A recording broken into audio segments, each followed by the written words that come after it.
Right, let's see. Okay, so yeah, we've got I think was we having a bit of trouble of it connecting? Was it struggling to come through? Okay, I don't know as to whether this has been coming through or not, but I've been sat here for like 10 minutes chatting away, and I think it's been having a bit of trouble connecting, but hopefully it's coming through now. Are we live? Hopefully we're live. Shout out if you are just joining us. Oh, does that mean I've got to go through everything again? We just broke down the show, and we were just talking about Roxanne, and I was looking in the chat, and no one was like responding. And I was like, it's a bit strange. Let me have a look. And I could see that the connecting to YouTube thing was going round. The circle was like spinning round, like going round in a circle. So I don't think it had fully connected. So brilliant. I was just sat here chatting to myself for about 10 minutes. Great. Hello. Let's go through it again, shall we? Brilliant. So let's go through it. That's annoying. 10 minutes I've been here talking to myself. Didn't even realize, because I was talking about the show, and I was talking about Roxanne Perez. And obviously, because I was talking about it, I wasn't like going into the chat to get, but I did get people's thoughts. And I saw that everyone was just having their own conversations and not like, I was like, okay, this is a bit different. It's a bit strange. And then I looked and I was like, we're not even live, are we? We're not even live. It hasn't connected.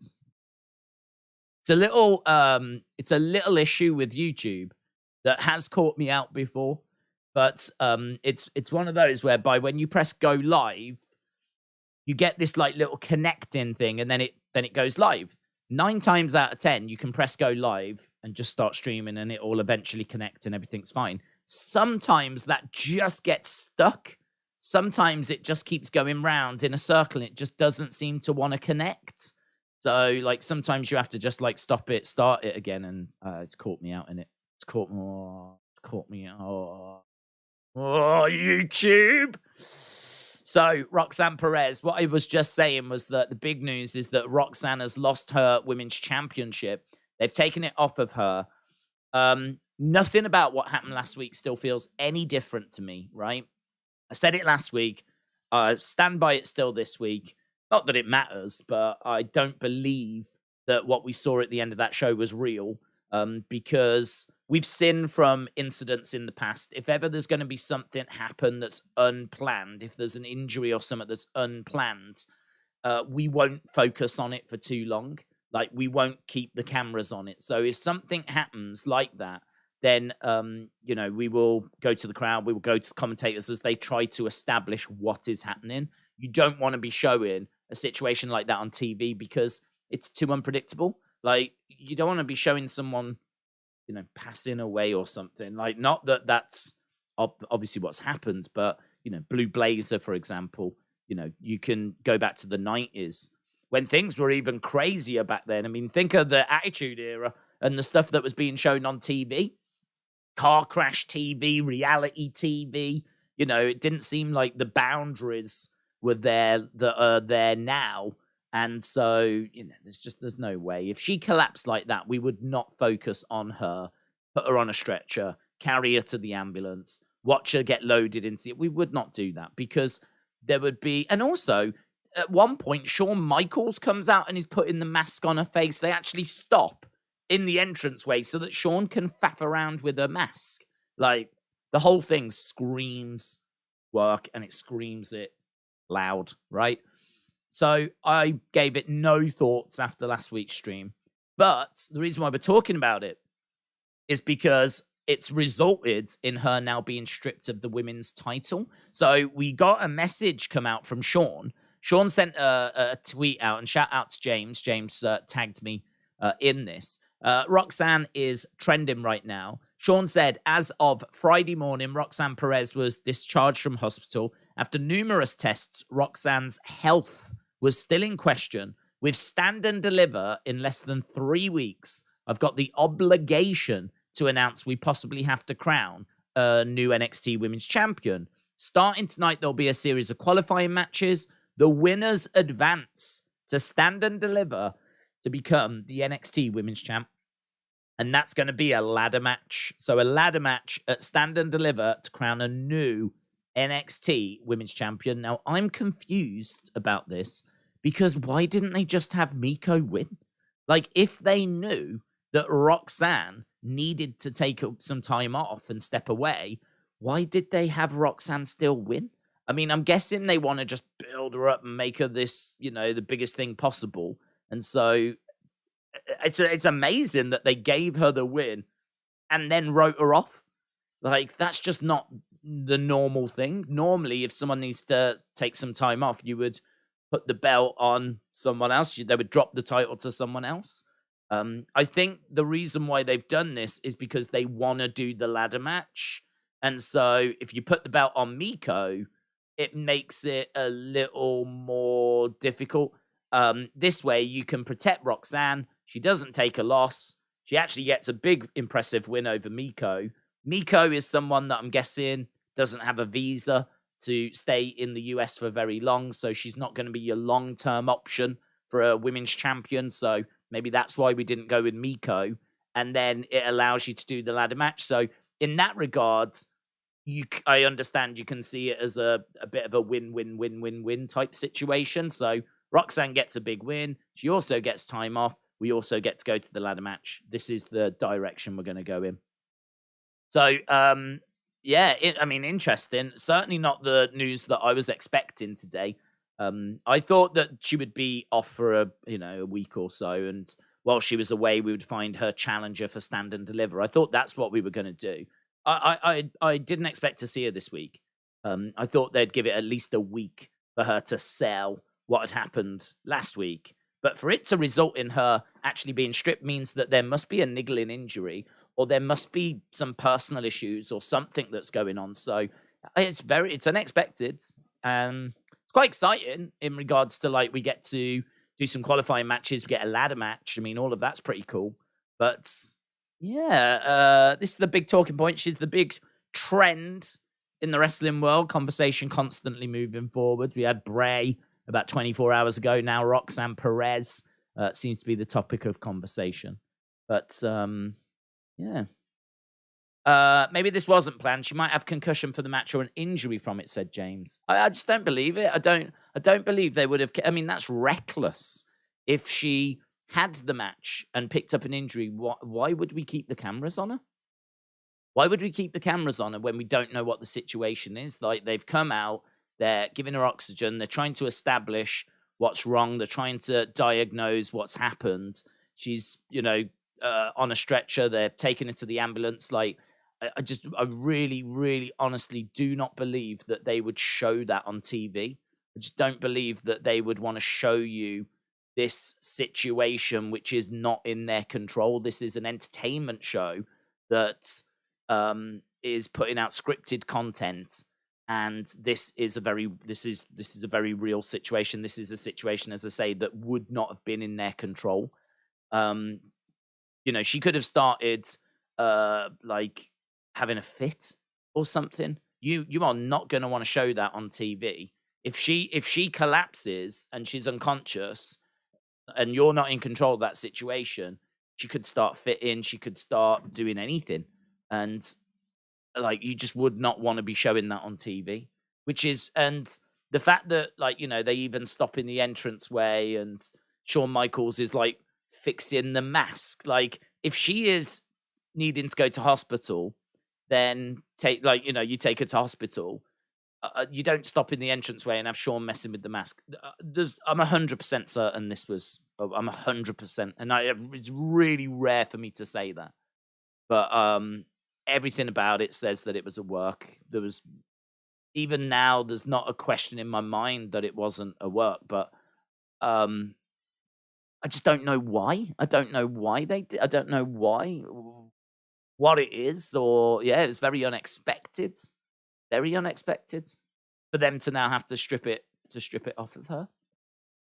As you say, maybe it's an injury that, it's a niggling injury. I think that, you're right. She could have, after the fact, suffered an injury in the match. It's a hell of a coincidence, though, isn't it? Don't you think? hell of a coincidence that we stretch her out, make a massive deal that she collapses, and then it just so turns out she picked up an injury in the match as well, to the point where she needs to be written off. Like, that feels like a big coincidence. That feels like it'd be a big coincidence. Yeah, I don't know. It's an interesting one. It's an interesting one. Did you hear that the Bellas have opted to leave? I feel like it was inevitable once. I can see James saying about AEW. Appreciate it. We put the wrong stream up for AEW last week, so I had to change it over. So this is actually the NXT stream, but I had to change it last week, so I got the wrong end of the stick, didn't I? Right, let's go down. Big Time Back said, did you hear the Bellas have opted to leave? Yes. I feel like this was inevitable once Brian left. Soraya quote tweeted him saying, welcome to life outside of prison. They're very bitter people. A Dasher Dog said, are you excited for UFC? Yes. Wisp said, her butt jiggled when she landed. Just saying. Tommy said, is it AEW? No. John Elite said, if Roxanne Angle was legit, would the cameras have kept rolling? I don't believe so. Tarek said, are you playing 2K23? Nope. Hayden said, WWE should keep the camera off, so the medical team working on Roxanne Perez. WWE shouldn't air when Roxanne Perez collapsed. WWE should remove the footage. I don't think it's real, but I really don't think it's real. I think that's why they showed it. I don't think that's real. I think she's got an injury that's not serious. It might be that she needs to, like, she's got a wrist injury or she's got an ankle injury or there's something that's just giving her problems. It's not enough to prevent her from having a match. It's a problem that just she's got to go away and get it sorted, though. Those types of injuries we do see on a fairly, not regular basis, but I suppose in a way it is a regular basis. Like, we do get these niggling injuries that have to get dealt with. I believe Tommaso's was a niggling injury. I believe Tommaso Ciampa had a niggling injury, one that he could still work with, but at some point it's got to be dealt with, got to get it sorted. And so he's got it sorted. And I think that it might be one of those. That would be my guess. It's nothing more than a guess. But my guess is that she had a niggling injury that she was working with, got to the point where she's like, I've got to get this sorted. And they've looked at it and gone, well, do you know what? Let's do it now. And boom, you can go off and get it done, and we can do a ladder match at Stand and Deliver, and that'll be, that'll be a great thing for ratings. People always love ladder matches, don't they? Bella Garcia's have been interested in wrestling for quite a while. Haven't been interested in for a while. Don't think they'll wrestle in AEW. They might show up, but it won't be anything ongoing. But Bella Twins and WWE relationship suffered a communication breakdown once the Raw 30 drama happens. Hayden, shout out to you. Jim, shout out to you. Appreciate it. Jojo as well. Blaze, hello mate, said, I've been buried in 2K23. Are people enjoying 2K23? Is it a good game? I haven't seen the reviews or anything. It's not something I am playing. I didn't play last year's, so it's not something that I'm playing for this year. But is it good? Are the reviews good? Are people enjoying it? Dasher Dog said, what channel are you watching UFC on? I think it's Box Office, BT Sport Box Office. Steve said, I think it's obvious why she collapsed. It had to do with her grueling training, then having to get through the match. It's to make them both look strong. Yeah, but what's the real reason? Because now they've took the belt off her. So unless it is storyline that they're really taken to the extreme, that she is not injured, she doesn't have a niggling injury, but they've decided to go even further with this and actually take the belt off her.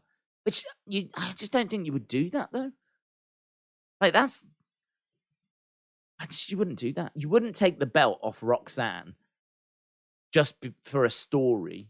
Like, there's so many matches that she has not yet had. She's only just started with this run. So I feel like you would only take the belt off her if you either had to or it wasn't working. And I don't think there's any evidence that it wasn't working. I don't think we can sit here and say she was a bad champion. She hadn't really had time to establish herself as champion. So I don't think that was the issue, or at least I don't feel like that was the issue. So I can only put it down to it being like a niggling injury. It's very interesting. It's very interesting. It's very unexpected. Mitchell, shout out to you. Says, can I ask a question? Sure, of course. It's Mania season. Shouldn't every show be a banger, not a show builder? Raw really dragged. Also, Bobby to Amos, Brock if Bray can't be at Mania. It's maybe not possible. I mean, I feel like we touched on this yesterday. So I think, should every show be a banger? In an ideal world, yes. But you're going to really struggle to find a build for any WrestleMania where every show was a banger. I think it's an unrealistic expectation that every show would be a banger. Because I think what you tend to get is big episodes, but where you have a big episode, it then dips back down again the week after. Like, you can't really get it, or certainly in my experience, it's never been where we've got to WrestleMania season and it's like huge show, huge show, huge show, huge show. I suppose the hope was that this year we would get that, but normally what you get is you normally get a few big episodes, and then like the other episodes kind of go down, maybe not to a normal level, but they kind of settle down to a certain level. I would say what we got yesterday was, I mean, it felt very similar to a normal Raw, but it did have some big announcements in it. I mean, if you think that we got the Hell in the Cell announcement, that was kind of cool. You think that we got Kevin getting beaten up at the end of the show and no one coming to save him, which might now prompt him to turn to Sammy. Like, that is definitely a story that developed. So that story got pushed further. We got the Amos and Brock face-to-face, and I saw a few things on Twitter in regards to that. So, we got that moment, which, in all fairness, that's a pretty big moment in that story. Is we've been waiting to see these two come face-to-face. They've waited for weeks and weeks before actually putting these two in the ring at the same time. So, in regards to that match and that build, that's actually a big moment. So, there was definitely things that happened. There was just nothing monumental that went down. But we are sandwiched between two big shows, because last week we had Logan, we had Cena, we had, the Jade turning on Sammy moment. Like, they really stacked last week. And then next week, we've got Cena, we've got Logan, we've got, a few bits and bobs that are going to be on next week's show. So I think it's WrestleMania season. You get big episodes, then it'll settle back down, and you build towards your next big episode. It will settle back down. You get to your next big episodes, then eventually you get to WrestleMania. What we don't tend to see at this time of year is it go up and just stay up there, and it just constantly be at this level. Is that how it should be? I mean, yeah. To be honest, that would be the ideal. I don't think I could sit here and tell you like certainly not a recent WrestleMania. I might even struggle to tell you any WrestleMania where, like, the 8 weeks before were like banger episode after banger episode after banger episodes. We just don't tend to get that. And certainly, I mean, honestly, I'd have to go back to like WrestleMania 30, but even then, like, a lot of that was just the Daniel Bryan builds. Even that, I mean, the rest of the shows are not going to have been fantastic. It's just going to have been certain moments again.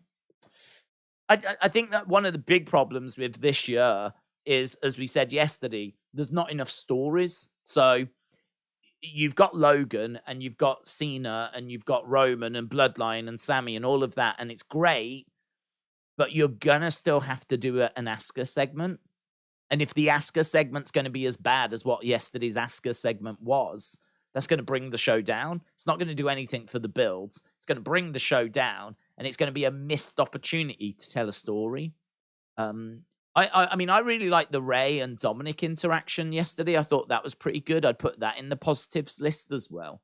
So I think there was some stuff on yesterday's show, just nothing monumental that like really, grabbed like people's attention, really grabbed people and went, oh, shook them and said WrestleMania season, But I think we did get that the week before, and I think there's a good chance we could get it next week. So, in regards to the second thing, Bobby to Amos and Brock if Bray can't be at Mania. Yeah, I really like it.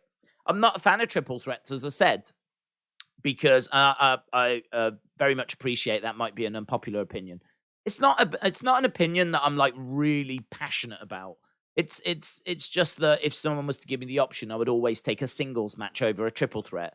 And I sort of feel that this would be fine because I would always take a singles match because for me, the drama of two people battling to be the best is more satisfying than three people battling each other. And that always that element of, you can be knocked down, you can be down, and you might not be involved in the finish. I said this before, if you're the champion, you're the best. You're the best. You're the person that's got to be beaten, and you're in a triple threat or a fatal four-way, and a challenger pins another challenger, and you lose the belt. That's always felt very unfair to me. It feels like a creative device that we use to get the belt off someone without them losing, basically. It's a way for creative to take the story in a certain direction without the champ losing, and so they can basically brag about how they were never pinned and all this kind of stuff. But the bottom line is you're still getting the belt off them in a way that doesn't feel very fair and very satisfying. So it's more of a creative device. It's more of a technique for creative. It's more of something for them than it is, I think, for the fans. And for me, I'm not a big fan of them. I just think that it's better to just sort things one-on-one. Like, let's figure out who the best is. I think fatal four-ways and triple threats and things are really good when it comes to like trying to find a number one contender, because to be honest, it might not be the fairest way of establishing, but they are fun. Like, you can put a load of people in a match and it can be really like, loads of spots, very much like a ladder match. That's basically similar, isn't it? The person that wins Money in the Bank isn't always the best rightful person. We saw Theory, for example, win last year.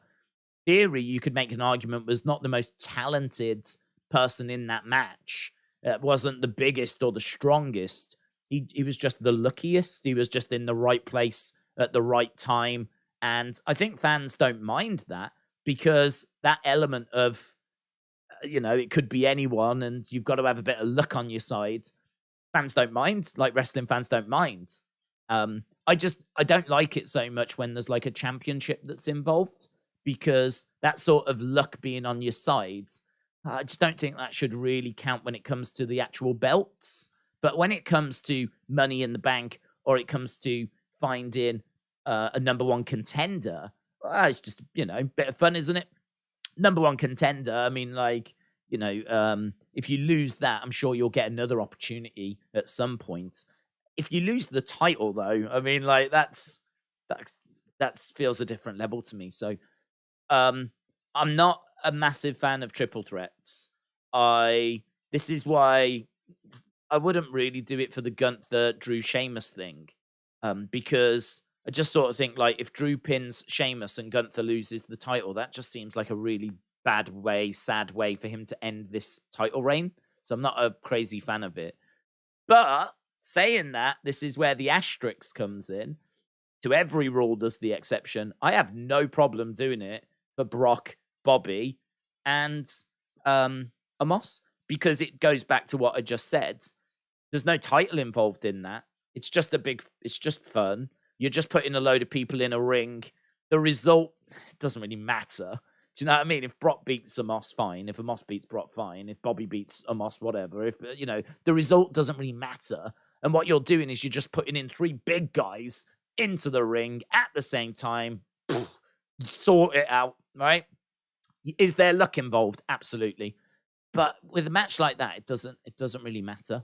But when it comes to titles, I just feel a bit different about it. That's where I'm not as keen on triple threats, fatal four ways and stuff like that. But something like Brock and Moss Bobby, yeah, go for it.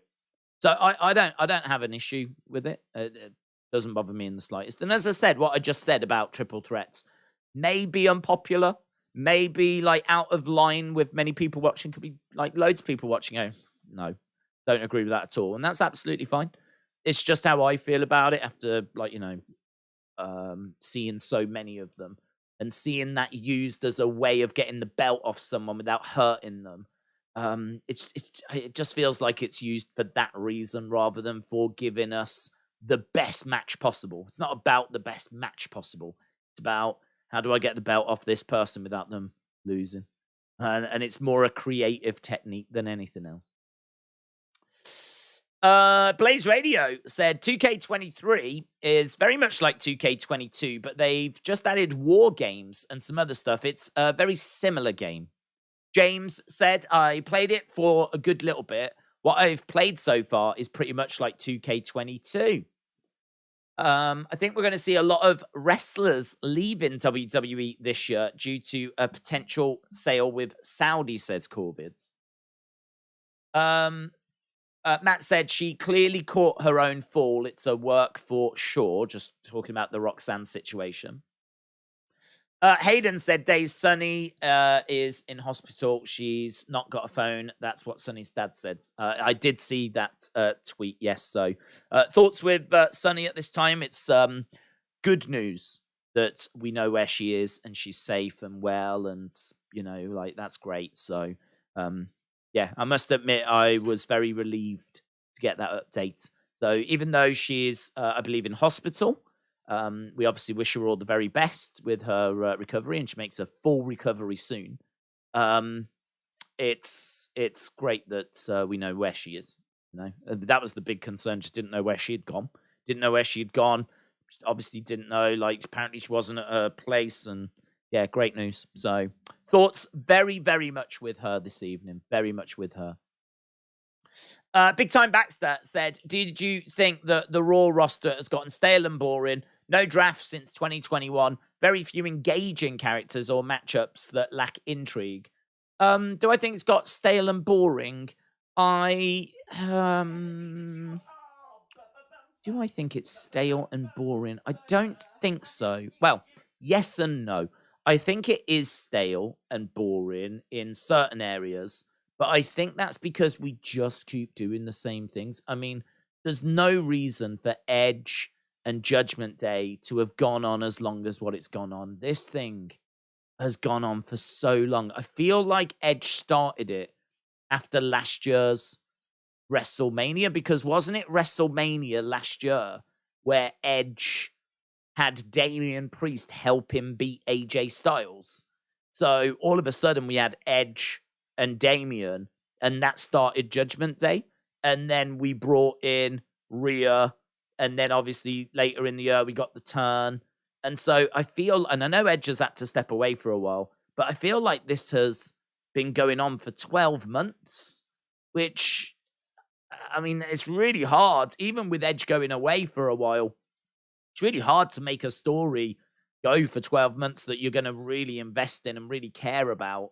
I think adding Dominic was brilliant. I think that definitely kept things fresh and interesting. I think that's been great for Judgment Day.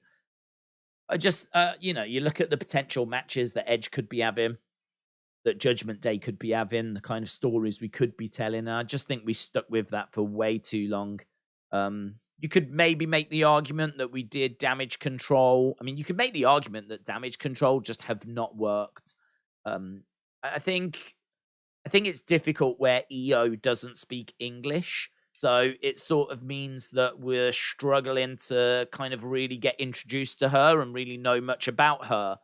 Like, we don't know what her dreams are, what her ambitions are. We don't know how she feels about being in that group. We just don't know anything about her.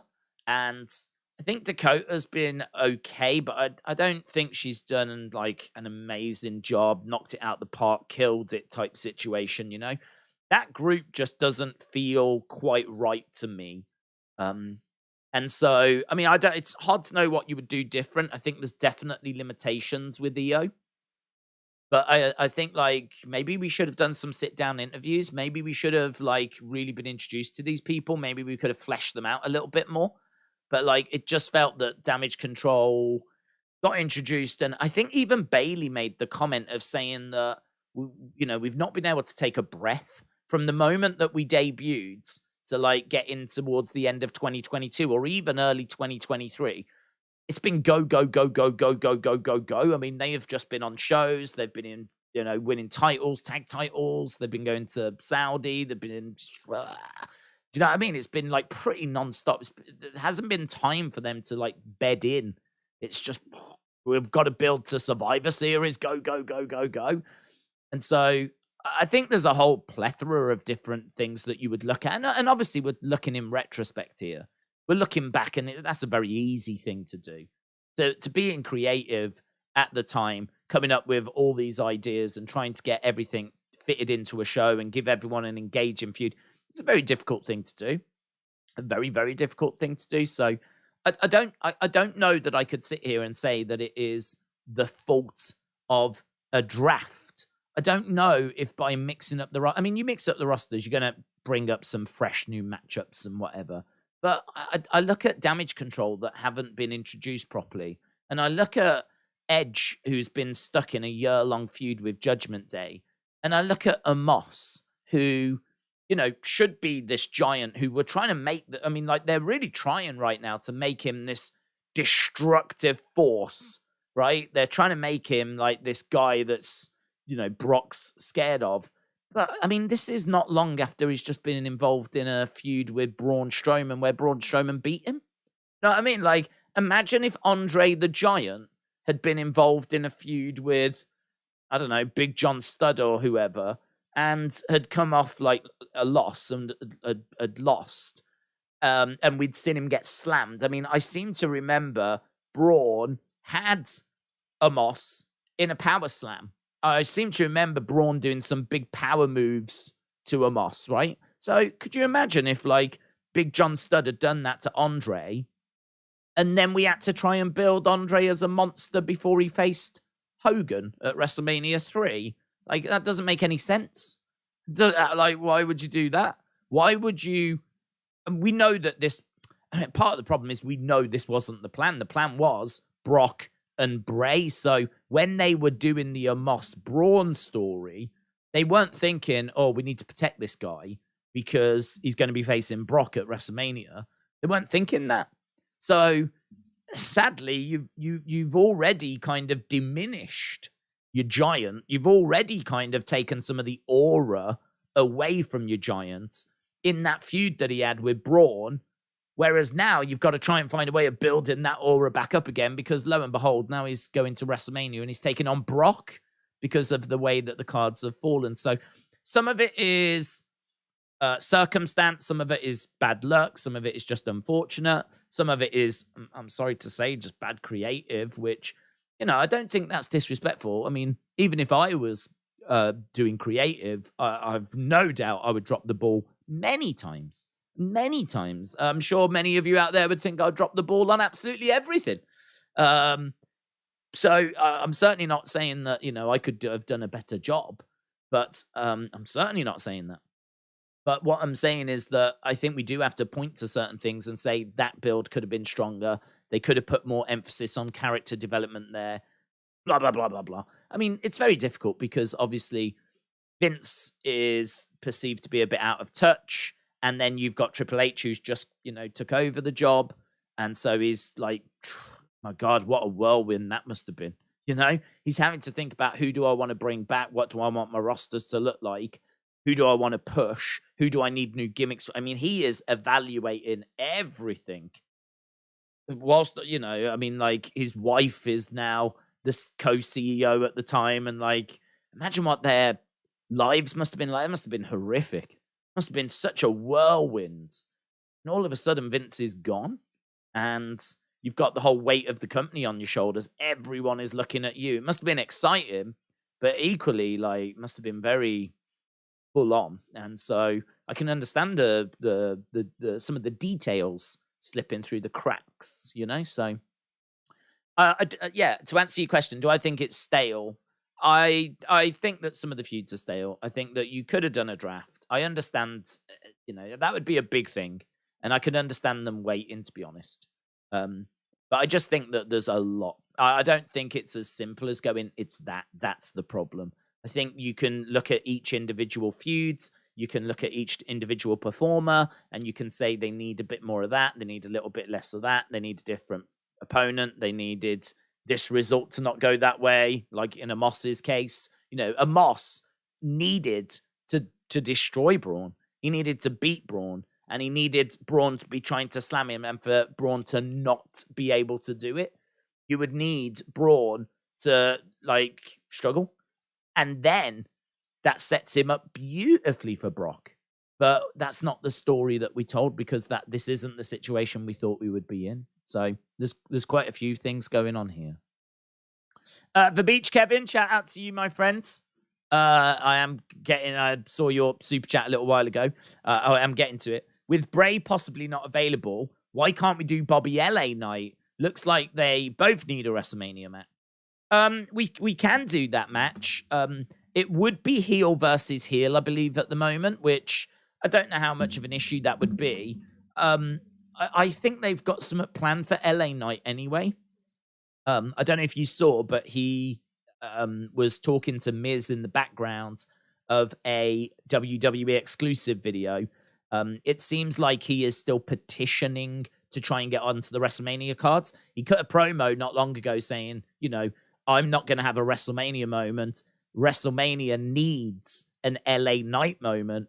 And he's been very vocal about wanting to be added to the cards. So you could put him there. It'd obviously be a last minute change, but people like LA Knight. And even though the match might not have had any builds and it's the kind of thing that I would just shove on a, kickoff show, to be honest. Because I really think that WrestleMania should be big builds. It shouldn't just be a place that we shove wrestlers. It should be a place where we build really good stories and they pay off at WrestleMania. Whereas if we did Bobby against LA Knight, you can do it and you can add him to the cards and it will give him something both to do. There's no story behind it. And for me, as a result, that would be a bit of a sleeper match. I don't mean that as a disrespectful way. I just mean that I really think WrestleMania should be the payoff for stories that we've been watching. But people love LA Knight. They would love to see him at that show. And so put him on it. Yeah. I mean, for me, if you put him on the kickoff show, there's no problems there. He's still getting his WrestleMania moment. People, if they want to see him, can still see him. It gives us something to watch on the kickoff show. The match feels very like a Raw match to me. I mean, honestly, if we found out Bobby Lashley versus LA Knight was on Monday, I wouldn't be surprised. It wouldn't surprise me. That feels like just a normal Raw match. So that's the only reason why I think that it would have some resistance, was that there's no build. The match itself could just happen on any Raw. But, I mean, yeah, just put him on the kickoff show. I don't see the problem with that. I don't know that I would put him on the main show. Unless you were going to, find a really good story quick. And you've got a couple of weeks. But, yeah, you could do that. Looks like they both need a WrestleMania match. I think we're trying to move away from that mentality. I really love the fact we are, actually. I think we're trying to move away from the mentality of they need a WrestleMania match. Trying to get everyone on the cards, I don't think we're trying to do that anymore, and I don't think we should do that. Trying to, where do we put Liv? Where do we put LA Knight? Where do we put Bobby? Where do we put Karrion? Where do we put Ray? Trying to shoehorn people into WrestleMania, I think does bring down the quality of WrestleMania. I think instead, know what matches you want to do, build them, and then pay it off at WrestleMania. And if it means that this person doesn't make it, well, I'm sorry they haven't made it. It's a big roster, and we've got 2 days, and we're going to try and fit on as many people as we can, but don't do it to the point where we're watering down WrestleMania or we're bringing down the quality of it. This is why I love the Andre Battle Royal. I thought that was a really clever idea because boom, there's 20 people you can get on. Do the men's on day 1, do the women's on day 2. There's 20 guys that can be on the show. Well done. You're in the Andre Battle Royal. Make it mean something as well. Give them like a world title shot so it means something. Not just like, here's the trophy. And look at the previous winners as well, you know?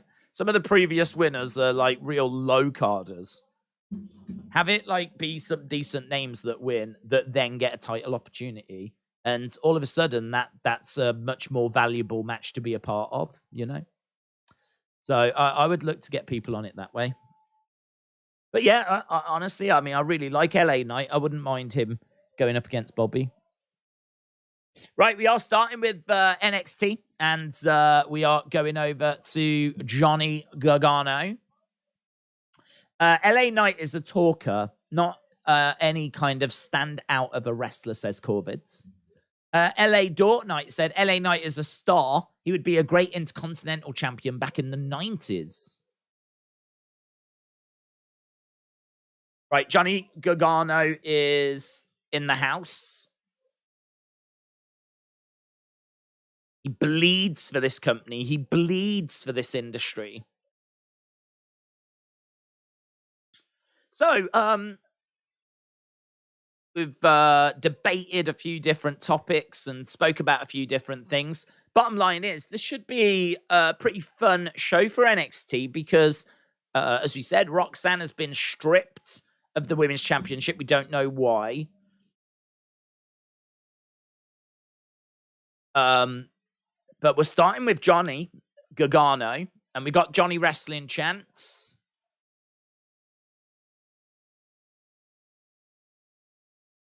Let's see. Where did we leave off? Welcome home chants. I think there's a sign that says Waller. I love Waller. There's a Waller section. Look, Waller is better than Gargano.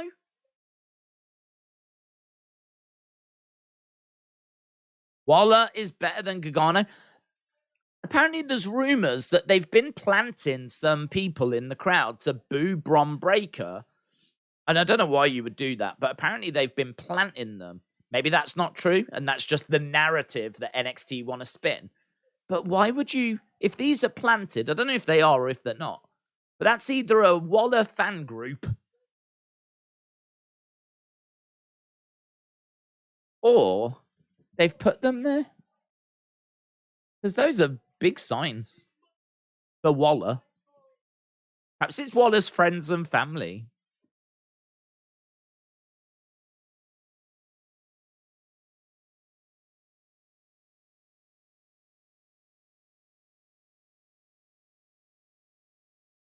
Johnny said when he returned and came back to Raw in August, it felt like part of him was missing. We want Waller. There's about 5 or 6 people in a row with big Waller signs.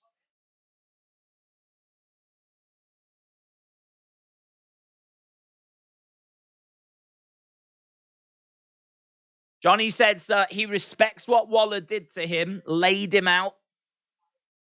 The way he did. I wanted to see what you'd do with it.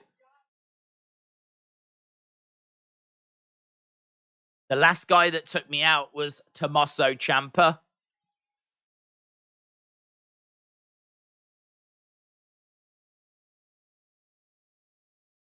And he went on to become one of the greatest NXT champs of all time.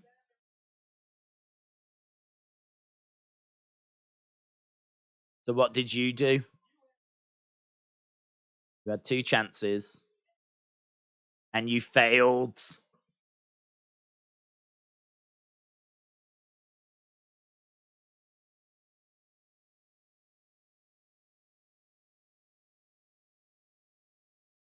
You started to disrespect these people. You disrespected the locker room. You started disrespecting NXT.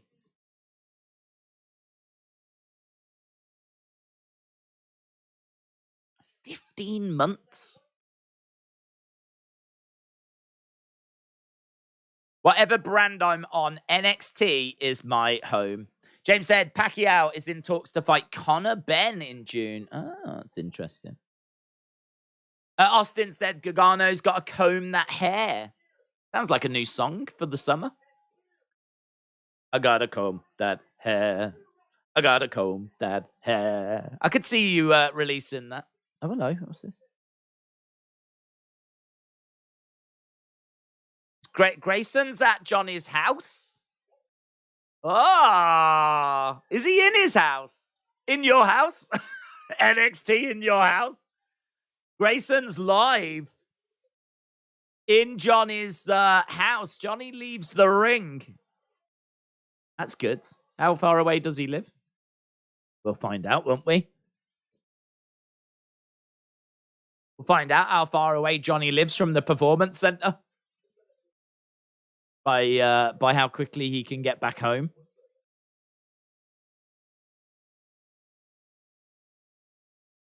We got Wesley. That's fun, isn't it? I like that. This is the kind of stuff I think we should have been doing with Roman and Cody. I think we should have been doing stuff like that, whereby we were going around Cody. I mean, this has been about Dusty. You know, I'd love to have seen them like trashing Dusty's statue. Imagine if Roman went to the headquarters, asked where Dusty's statue was. They started like defacing it, spitting on it. Imagine if they spat on it. Oh my god. Oh man. You wanna get into Cody's head and you wanna play mind games? Play mind games. That would have been sick. That would have been great. And you know that Dusty wouldn't have minded that. Dusty's all about the business. Not like Dusty's gonna have been like massively offended. He lived for wrestling. So like building that and adding more spice to it. I mean, Cody might have had an issue with it, but of course you would check with him first. You wouldn't just do it. But yeah, that kind of stuff I think could have been a bit spicy. Yeah, we might still do it. I mean, we've got a couple of weeks, haven't we? But yeah, Grayson is around Johnny's house with baby wrestling. Imagine if they introduced the Dusty Classic on the main roster and had the Usos win it. That could be cool. That would have been good. That would have been good. Could have had like Dusty like talking to the Street Profits, saying how important it is that like the Usos don't get their hands on that trophy. Street Profits, you know, and you could have built to a big match. That would have been great. Again, yeah, something else there that we could have done. I think Rey Mysterio is going to turn down Hall of Fame. Dominic will force him to. It'll get crazy heat on Dom. Fans will demand that he goes in, and he probably will in the end, said Steve. Do you believe that all roads lead to WrestleMania, or will Roman Reigns supreme, said Dortnight? Yeah, I think people know my thoughts on it now. I've not wavered. I think that this is Cody's coronation. I think that Cody came back, and it honestly wouldn't surprise me if they agreed before he even signed that he would get that title. I mean, one of the first things he said to us as fans was he came back, and he came back for one reason, and that was to finish the story, and spoke about his dad and that picture. I mean, if that's one of the first things he's telling us, I can only imagine it's one of the first things that he said to Vince and Triple H when it was even brought up about him returning. I think he would have made his intentions crystal clear, you know? No way was he coming back and being Stardust. So him winning the title, I think, has been in the plans, in the works, from the moment they spoke to him about coming back. And him getting 3 wins against Seth, and who knows what the plan would have been and how the story would have gone had he have not got injured. But cut a long story short, he's winning that title. The question is it at WrestleMania now? We all know that Austin believes it's going to be 1,000 days Roman. I respect that. I really do. I mean, I do respect that. I mean, will they go that way and put the belt on Cody at SummerSlam? And he's getting that belt. I've got no doubt in my mind. There is no doubt in my mind that he is going to win that title at some point. The only way I can see it not happening is if he gets injured. he picks up an injury that takes him out of the game for a bit, maybe that'll do it. But other than that, I just can't see how he doesn't win the title at some point. So, SoFi Stadium, WrestleMania. Everything's pointing towards this being where it's going to happen for me. So, yeah, I think Cody does it. But could it be delayed and he eventually does it at SummerSlam instead? You're going to need a big main event for SummerSlam as well, aren't you? So, do you delay it and do it there? SummerSlam's still a big show. It's not going to be 80,000. Still a big show. And he would get to his 1,000 there. Here we go. Johnny is leaving, is jumping in the car. Follow him. Cameraman's being told to follow Johnny. Johnny races away. Here's Gallus. So we've got Gallus against Pretty Deadly. So Johnny going back. So that's going to be an interesting confrontation when he gets back. Okay, Gallus versus Pretty Deadly. Big Time said, say Cody wins. Where would we go from there? What major feuds could you see? I fear it will be benchmarked.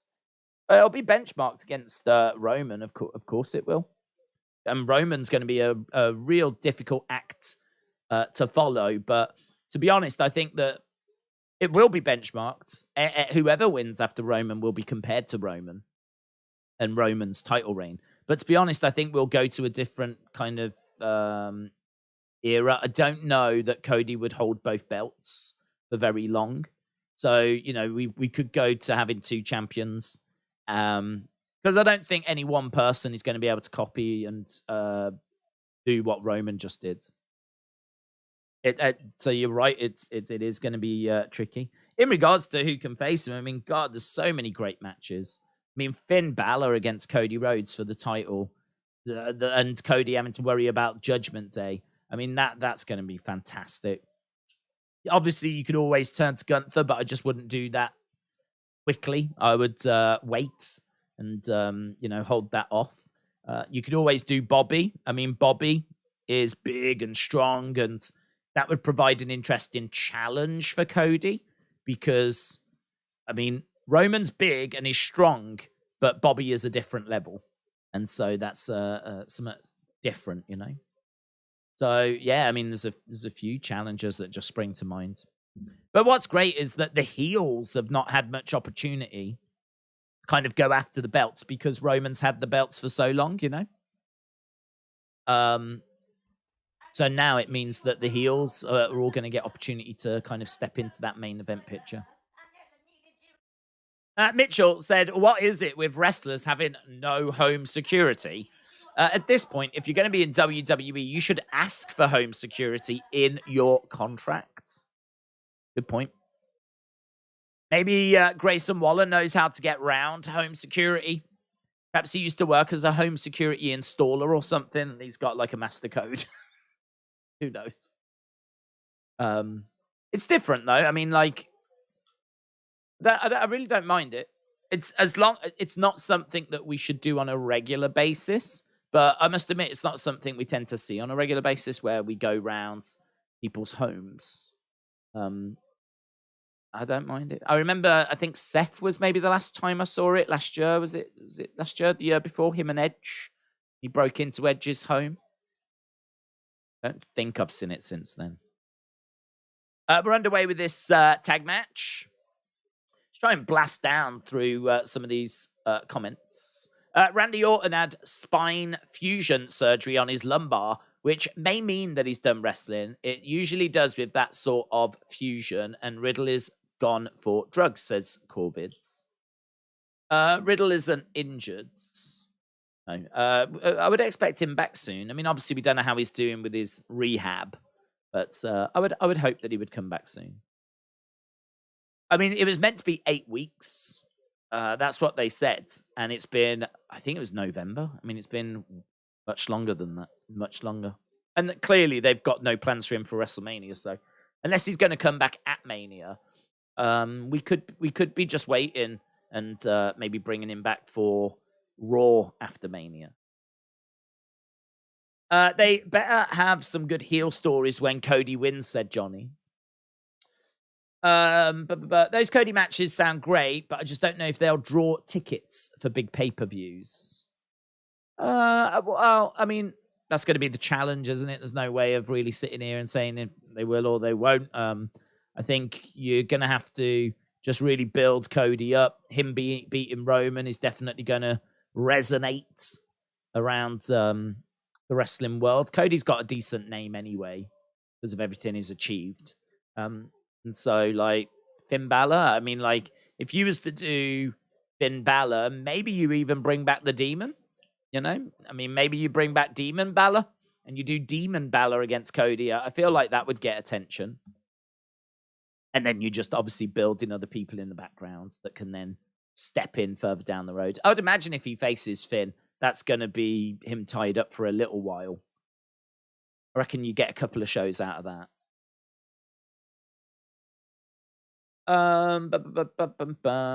You guys in the UK, you are welcome getting an extra hour. We in the US lost an hour. Yeah, it's pretty good, actually. I must admit, like, it's better. It is better, like, getting things done and then meaning we can end an hour earlier. So normally we would start our, like, live stream at just after midnight, whereas now it was just after 11 o'clock. So, yeah, it was better. It's even better if I make sure that it's fully connected before I start talking. That's also something that is a big help when you're streaming, making sure you're actually live.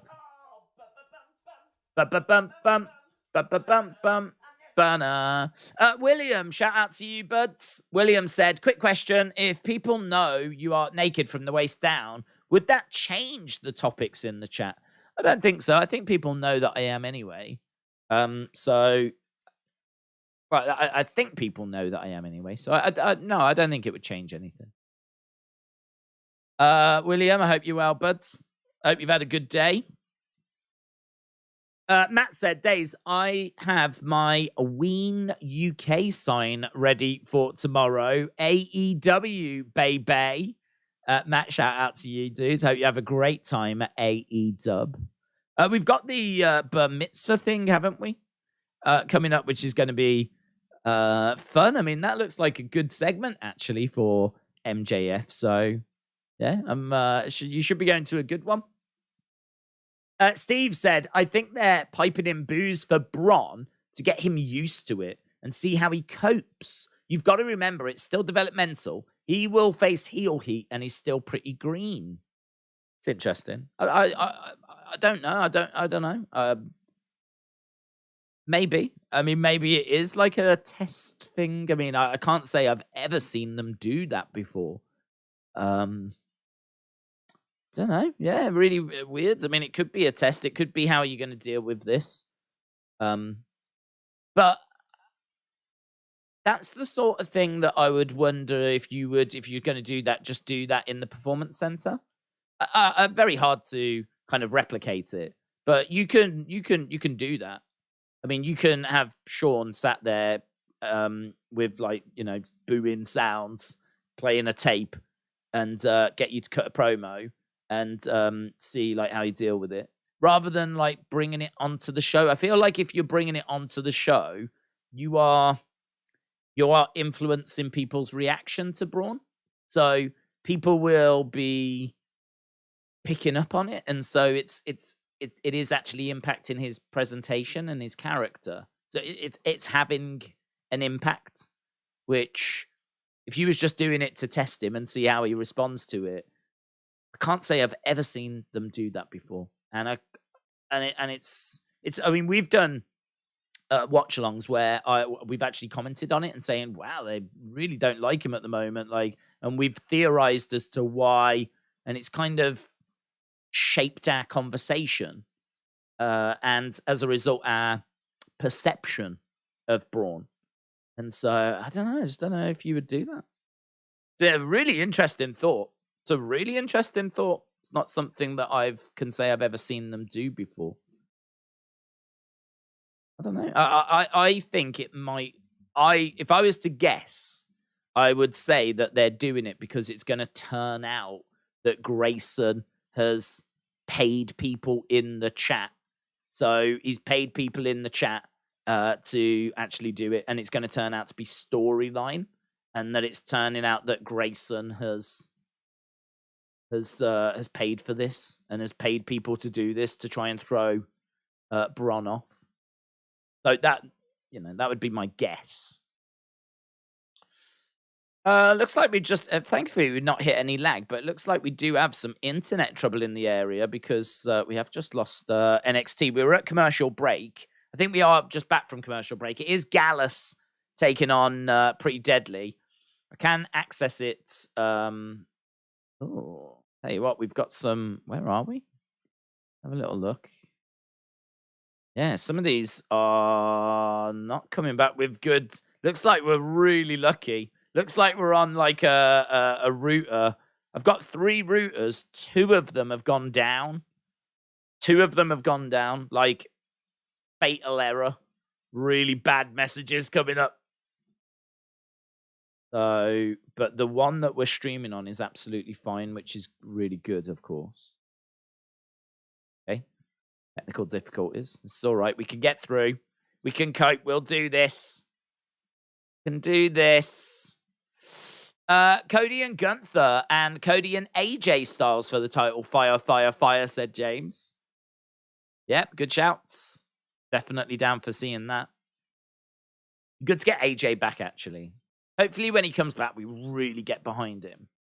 I feel like we just haven't done much with him. And the whole OC club stuff, it's just not really doing it for me, if I'm going to be completely honest. Hard to judge, though, because he's been out for a little while already, hasn't he? He's been absent for a little bit now. Haven't seen him in a hot minute. We are back to the action anyway. We do have Pretty Deadly and Gallus in the ring. Pretty Deadly in control. So we are still underway with this tag match. Jordan said, look at my last comments. What was your last comment, buds? Your last comment was, look at my last comment. Loomis was in Miz's house after Seth and Edge. Max said, Thea Hale, NXT Women's Champion. Book it now. I want Pretty Deadly to win. Corvid said, if Jay White joins WWE, they could potentially pair him with AJ and Good Brothers for a fairly dominant faction. Mitchell said Gunther versus AJ for the IC title. Can definitely do that, yeah. AJ is face at the moment, and Gunther's heel. So, yeah, you can absolutely do that. It'd be a banger, man. In fact, they should do that match. That'd be an absolute banger. Joyson said, Daze, did they announce Fastlane? They didn't announce it. Are they not doing Fastlane? No Fastlanes. So we have done Elimination Chamber instead. There wasn't a Fastlane last year. So last year we did Rumble, then we did Elimination Chamber, and then we went to WrestleMania. So we didn't do one last year either. So I can't say Fastlane's gone forever, but as of right now, it is not part of the schedule. But these things kind of, every year we tend to get a slightly different schedule in some way. I mean, obviously last year as well, we also got the arrival of Clash at the Castle, go back before that, and we've seen different Saudi shows. Like we've had the Greatest Royal Rumble. One year we've had like Crown Jewels, Super Showdowns, and all this kind of stuff. So they're never like massive changes. Day One, of course, was that last year as well. Day One, we didn't get that this year. So yeah, no fast lanes. Should get WrestleMania, and then we should get WrestleMania Backlash. They started calling it WrestleMania Backlash, didn't they? They put the WrestleMania name on it to make it feel like a bigger show. Maybe not a bad idea, to be honest. Gallus to the outside, grabbing the legs of Pretty Deadly, dragging them out the ring. Shots coming in by Pretty Deadly, grabbing Wolfgang, hurling him over a table. Someone's phone has fallen to the floor. Oh my God. Drama. I don't know whose phone that is. We'll have to try and get updates on the situation. They've grabbed the tag belts. Looks like they're going to try and use them on Coffee, smacking him in the back of the head. 1, 2, and kick out. Kick out pretty deadly. Thought that they had done it. Using the tag belts. I'm probably about 30 odd seconds behind you guys. I will have to try and fix this when we get to a commercial break. Against the ropes. Top rope gets pulled down. Wolfgang. Good little match this, you know. Uppercut. Rolling through. Tagging in Wolfgang. Wolfgang coming into the ring. Looks like Gallus going to finish this. Boom. Down he goes. Nice finishing move. 1, 2, 3. It was a knee to the side of the head. Gallus get the win. And it is a victory for Gallus. Gallus retaining. I believe that was for the tag belts. Good. I like that. It was a good little ending there where they were cheating and they came pretty close to getting the win. Yeah, someone's phone. Gallus boys on top, said Jadam. Great TV match, especially for NXT, said Mitchell. That was fun. Yeah, the 2 of my routers have gone down. The one we're streaming on is the only one that hasn't crashed, which is great. Because, you know, obviously I don't want any disruptions here. But does mean that it's wiped out my BT Sport, unfortunately. So I am just having to watch it on the internet, which is going to put about a 20, 30-second delay on it. So I will just run away as soon as we go to the next commercial break. Gallus are in the ring. Oh, here's Fallon Henley. And is this Brooks? Briggs? Still don't know the difference between them. I think it's Brooks. She's going to pick the lock, trying to break in. Turns out the door's just open. They want to get answers, don't they, as to who sent those flowers last week to Kiana James.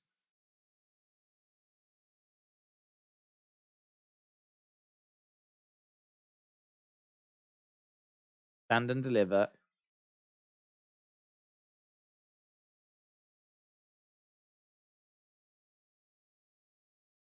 Goes and hides by the... He actually disguises himself pretty well. He's got camo on, and he's got, like, leaves all over it. And he's gone and just quickly run and hidden by the plant.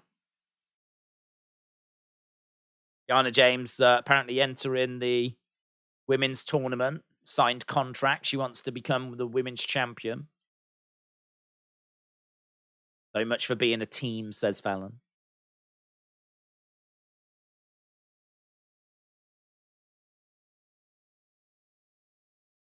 You get a good look on the card. It's not there.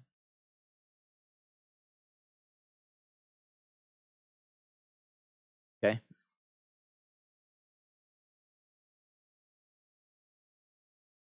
Operation Boyfriend.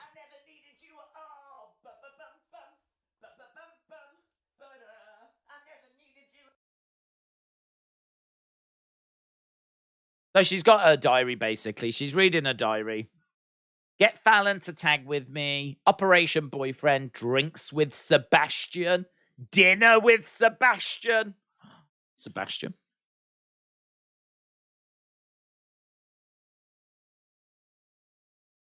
Come on. Kiana. There's the card. And it was from Sebastian. Thanks for the date.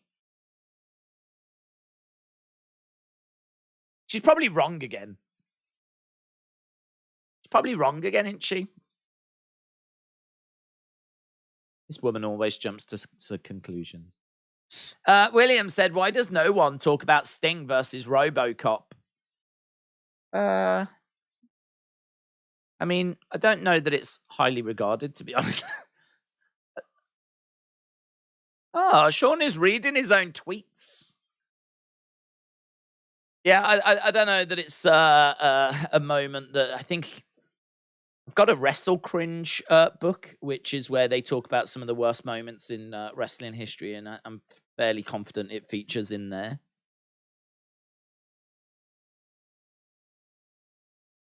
So Shawn Michaels just reading out his tweets.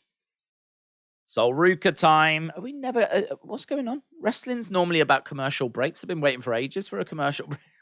I've just watched the longest segment where two people try and break into an office. And now we've got Sol Ruka coming down.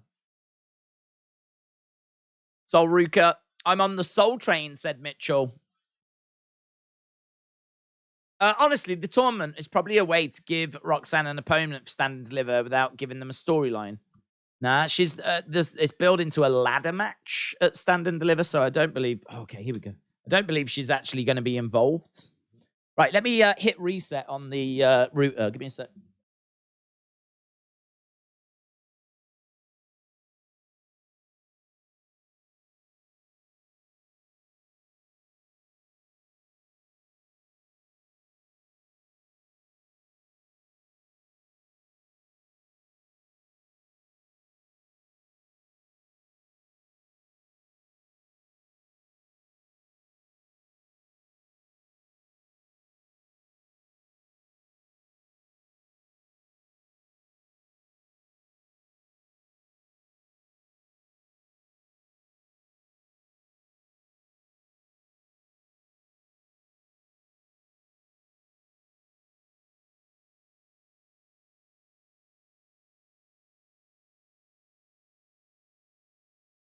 Okay, reset it. Turn it off and on again, if in doubt. Right, 35 minutes into the show. Good first match. The office thing, well, I mean, it pushes that story along, doesn't it? And now we got Sol Ruka. So I don't know if this is one of the qualifying matches. I'm guessing it is. Sol Ruka being involved, I think that would be a lot of fun. So I don't know who she's facing. Hopefully she wins, unless it's about to be Thea Hale or Indy Hartwell. I do love Indy. So yeah, not sure who she's facing. I haven't actually seen them announce the women's matches. I think they did flash up on like screen in the bottom corner during the show, but I don't think they put them out onto Twitter or anything. So not sure what this matchup is, but I definitely think Sol Ruka would be a lot of fun in that ladder match. So my guess is that she probably is going to pick up the dub. Daze has pants on. Damn it. Tiffany for the win. Is it Sol Ruka against Tiffany? Is that what this match is? Damn, I think both of them should be in the ladder match. I'd have Tiffany in the ladder match. I'd have Sol Ruka in there as well. Imagine her doing the Soul Snatcher off a ladder. Oh my God. Oh, that's so spicy. Super spicy. Imagine that. Soul Snatcher off a ladder. Woo! This is the good stuff. That would be good, man. Can't believe you got so many routers. We've got the house router, which brings in the broadband, which is underground and it's cabled and it's the most reliable as a result. That's the one that went down, actually. That never goes down, so that was strange. There must have been some glitch in the area or something. I have no idea. But yeah, that one went down. And then I have to pay every month for 2 5G routers for us to stream on. Because the broadband that we get is just atrocious. It's around about 8 meg upload speeds. 8 meg uploads. Awful. In all fairness, the ones I pay for are probably not that much better. Probably looking at about 15, something like that. Uploads, horrific. Downloads, brilliant. Around about 50, 60, something like that. Great. But upload is atrocious. It's why, like, whenever we do like the wrestling escape pods, it's really hard to do that.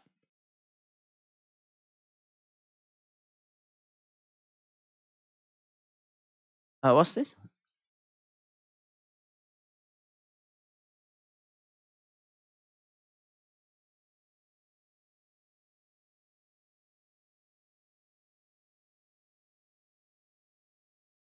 We got some doctor.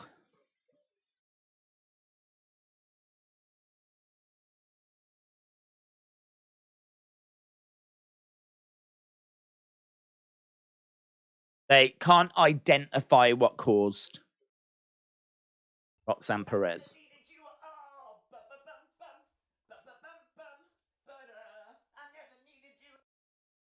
Clinical psychologist? They can't provide a date for her to return.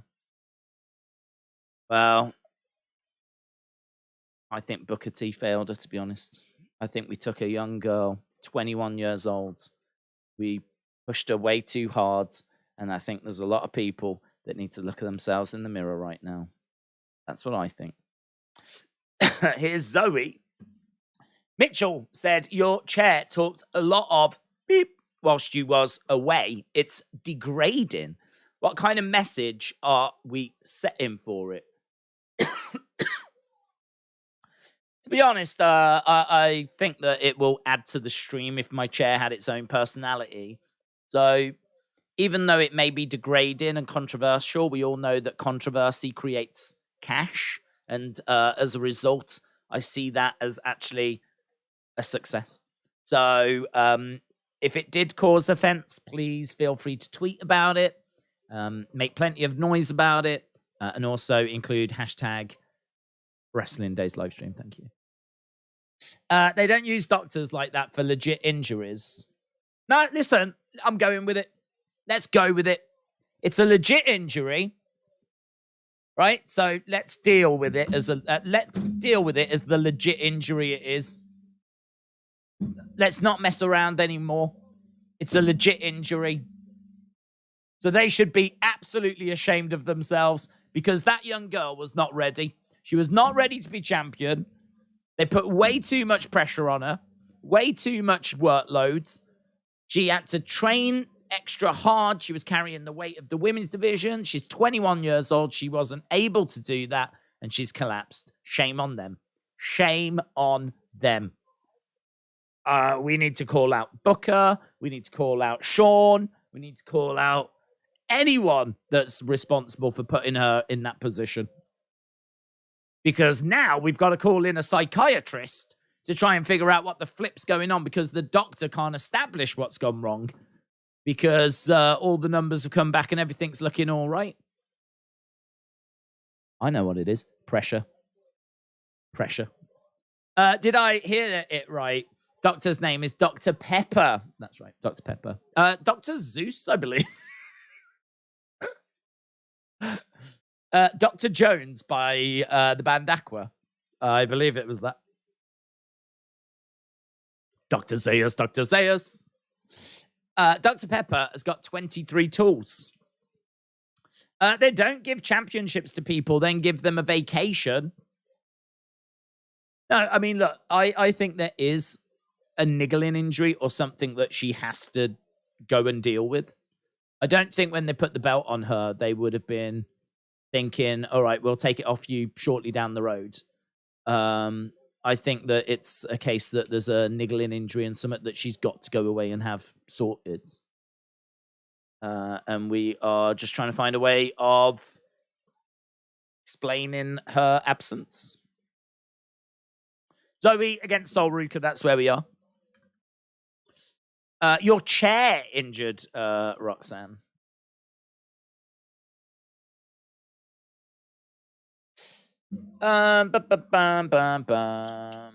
Daze actually wears panties, says Boomers. Right. Down goes Sol Ruka. Shots coming to the side of the head. Referee right there, checking on Sol Ruka. To be honest, both of these should be in. I can't imagine Zoe Stark not being in it, but really like the idea of the Soul Snatcher off the ladder now. I really want that now. No doctor would smile that much. It's 100% fake, said Mark. Well, clearly, you don't know that he was having a great day. He was having a great day. He'd actually solved a big problem. Someone had the sniffles, and he was able to take the sniffles away, and he was having a really good day. He'd solved a problem, and he was high on life. Can't help it when you're in one of them moods. He just found out that he was related to the Dr. Pepper. That's what it was. He just found out the Dr. Pepper was actually his great-grandfather, and he has got a big windfall on the way. No one, I'd be smiling as well.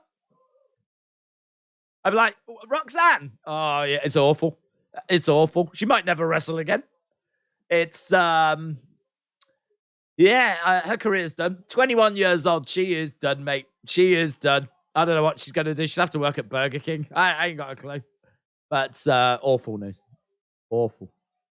Is that everything you needed? All right, thank you. Did you hear I'm related to the Dr. Pepper? Money, money, money, money. 1, 2, 3. Zoe Stark beats Soul Ruka. So for all of you that were dreaming of seeing a Soul Snatcher off of a ladder, keep on dreaming. Zoe Stark versus 3 question marks. Versus a ladder. Oh, wrestle with Andy. Look what's...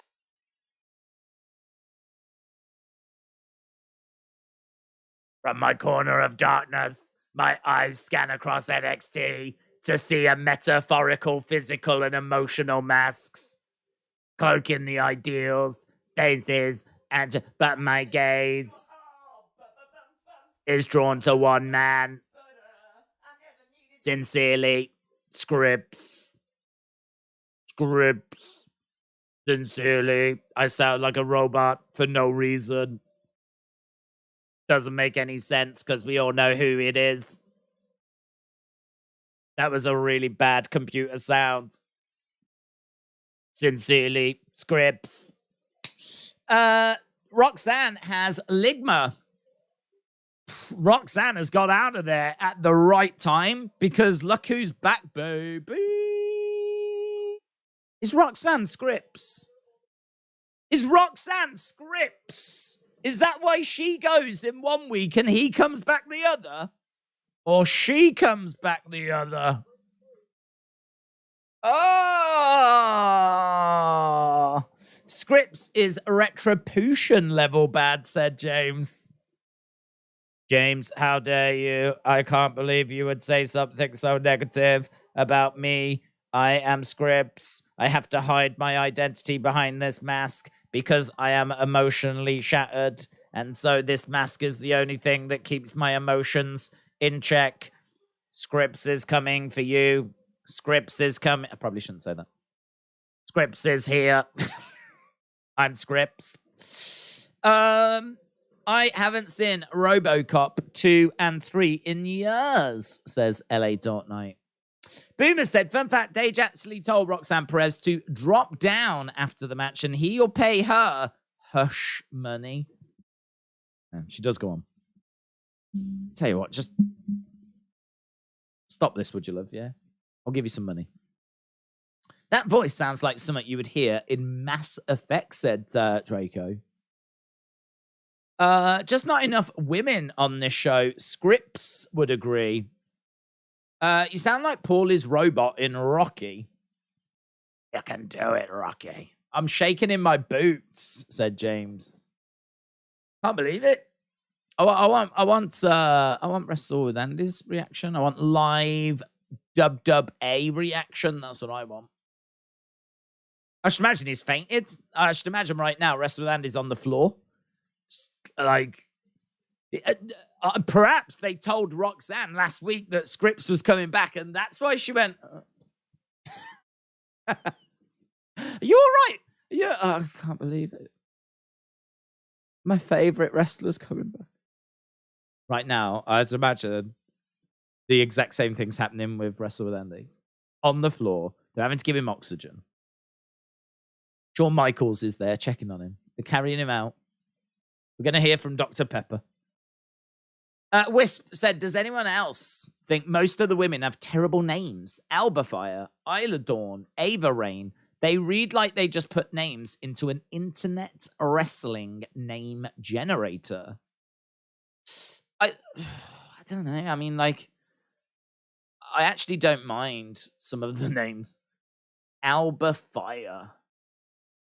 I like Fire as a surname. Alba. No? I mean, I don't hate it. Alba Fire. I can see it at WrestleMania. Alba Fire versus Charlotte Flair.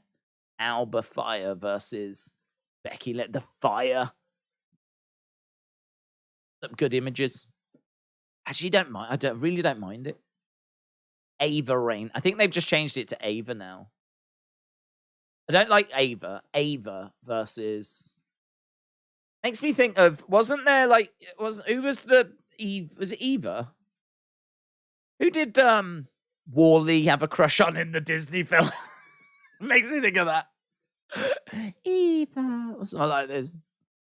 Yeah, I don't know. I like actually Ava Rain. I think is better than just Ava. I think they made it worse by losing the rain. Here's Caden Carter, Katana Chance. Caden Carter's all right. Katana Chance. Katana Chance. Oh, there's Ivy Nile. Ivy Nile's pretty good, isn't it? I don't know. I don't mind some of them. I really don't. I think, like, what images does it conjure up? Alba Fire. Ivy Nile. Ava Rain. What happens when the fire meets the rain? Don't know how I feel about Tatum Paxley. Sol Ruka. Yeah, there's definitely some that I'm not a fan of, but nothing's Dewdrop levels, is it? I can't think of anything that's as bad as Dewdrop or Scripps. I mean, or Shorty G. There's definitely. I mean, that's when we know. That's when we're in a whole different ballpark. Right, we are underway with this triple threat lady match. We got ladies. Here come the girls. Is this a qualifying match? I don't even know what this is.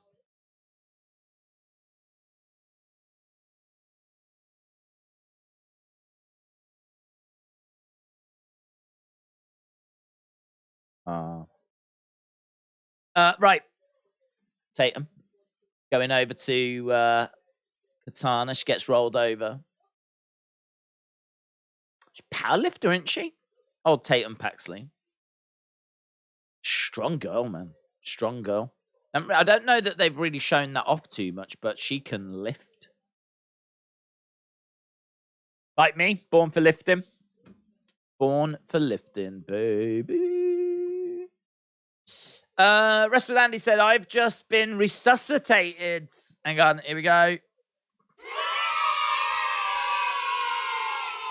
We're the ones. I collapsed in the parking lot after the news of the GOAT's return. Yeah. Mitchell said he found out he was related to Dr. Seymour Butts and Jack Mayhoff. He's got in the true bloodline. Seymour Butts. I don't know. I just got the Jack Mayhoff one. It's got that one. There was one I saw the other day. There was I saw one doing the rounds, and I was like, probably need to keep an eye out for that one. It was a alcoholic drink. That was it. That was it. It was Come In, right? That was the name of the brand. And it was a brand of cider. So that's the one that I saw. Notice how I put the split between. Because I was like, these sort of ones that are doing the rounds. Someone will jump in the chat.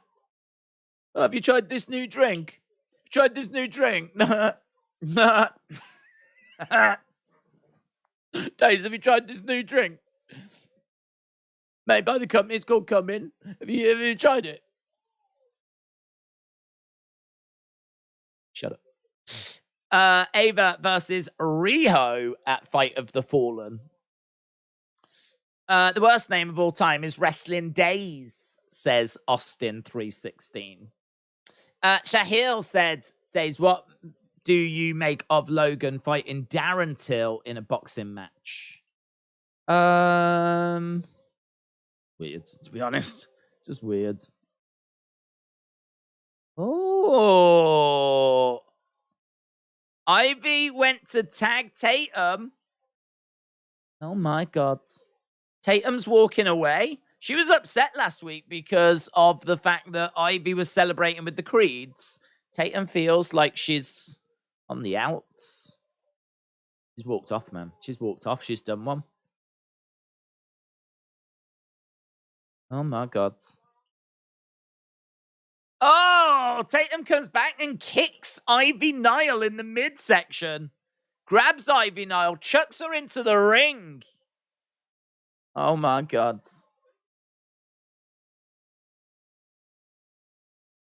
Oh man, Ivy Nile gets caught. 1, 2, 3, and it's a win for Isla Dawn and Alba Fire, getting a win over Ivy Nile. Fallon Henley and Kiana James will take on Alba Fire and Isla Dawn at Stand and Deliver. So this was I didn't even know this was a number 1 contenders match. Lol. Here's Dragunov. Ilya Dragunov. We're all going to find out next. No. How dare you leave Ivy? How you doing, said Alfie. Who do you think will accept Wesley's open challenge? I mean, they've already shown Dragon Lee, so I don't know that it'll be Dragon Lee. I mean, that's one that I think people were waiting to see him. I think Dragon Lee would make sense for him to make his debut at Stand and Deliver. He's competed on big stages. It's not like, he'd have nerves. Well, there'd be some, but nothing out of the ordinary. It's not like we're taking a kid that's never wrestled and chucking him out, Dragon Lee can go, so. I don't know that it would be that. Is that this week, Wesley Open Challenge this week? I think it'll probably just turn out to be someone that's on the roster. Trying to think. Who's been trying to get to him? I mean, could it be Tony? Tony D'Angelo might be done with Dijak following last week's match where he shoved him inside that cage. That's that shark cage thing. Maybe Tony or Stax, the underboss. Maybe it'd be one of them. Cedric Alexander, said Jordan. It's a name I wasn't expecting. Maybe JD McDonough, said the Nerd's Delight, maybe. Axiom will accept the challenge. Well, he says that he wants to, but the fact that he said a week ago that he wants to makes me think that he won't be able to. Because why do an open challenge if you've already said who's going to answer it? Do I sort of feel like someone's going to stop Axiom? That's my guess. Feels like you would only tell us that Axiom is going to answer it if he wasn't going to answer it. That's my logic. That's my logic, and I'm sticking to it. So, we'll see. We'll see. Tyler Bates, said Bonkers. Tyler Bates. Corbin would lose to a plastic bag, said James. James said, worst name in wrestling history, Slapjack. Flapjack. XY Zion Quinn is going to answer it, and he is going to win, said Austin. Daze, Cedric called him out. Oh, I must have missed that. Where did he call him out? Was that on like a...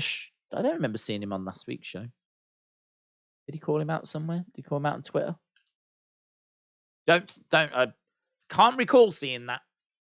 And I'll always be honest. Scripps beats Braun, said Tony. Halftime scores. Mildred said, any updates on Roxanne? She's been stripped of the title.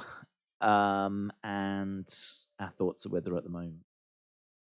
A lot of concern. We saw the doctor, who is telling us they just can't quite figure out what it is at the moment. And our thoughts. Tony and Stacks backstage with Braun. What if Trent Seven accepts the challenge, says Boomers.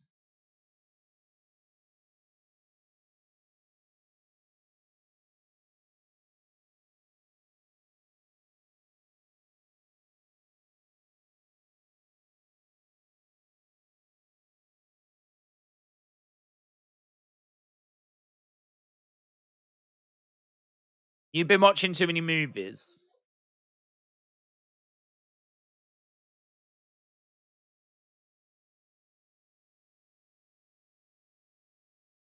Little bit of bada bing, bada boom.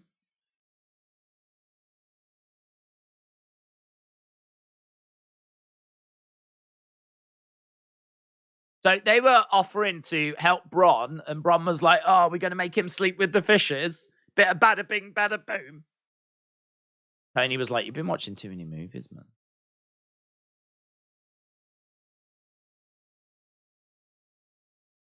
Tag team golds. Tony. What do you think? Let's go. Tony and the underboss. So it ain't going to be Tony then. He's got his sights set on tag team gold. Here is Ilya Dragunov.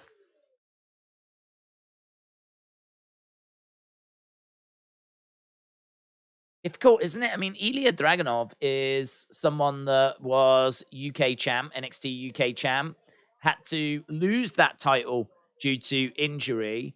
And so, you know, feels like a big deal. Have we done, like, I don't know if we've done a one-on-one match, Dragunov Braun. I know he's been involved in, like, a triple threat, but...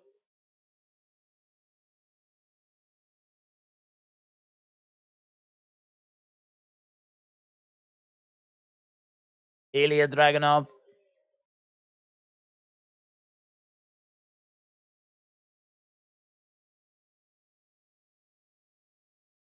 Dun, dun, dun, dun, dun. Dragunov in the ring, then. Let's see what he's got to say. Just listening to Booker talking about his rating. Pre-order 2K23.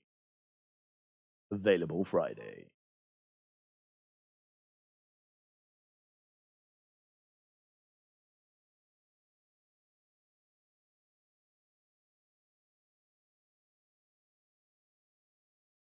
But Carmelo as NXT champ, Tiffany as NXT Women's champ, and XY Zion Quinn as North American champ. Do it, HBK. You coward.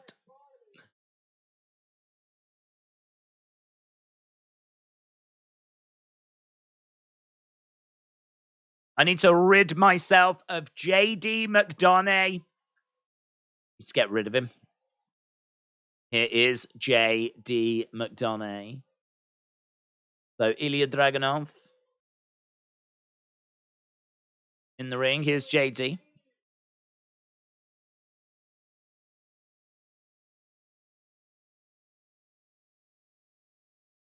You and me. We're two sides of the same coin. We're a lot more alike than we are different.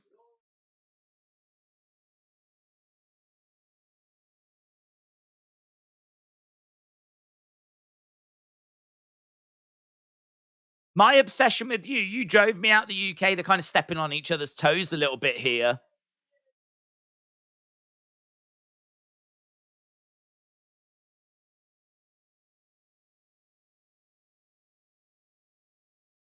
You Can't Quit Me. Oh my God, this is so emotional. It's like a romantic comedy. You can't quit me, Elia. You can't quit me.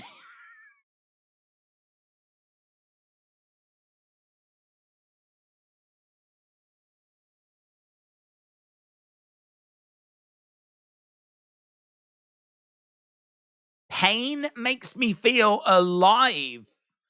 Pain is the difference in my life, and I choose that life.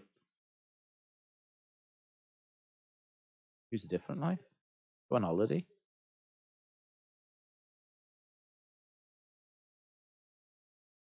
Who else wants to be in between these two studs?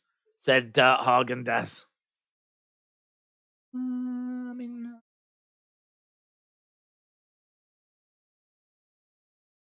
mean, I enjoy watching them wrestle.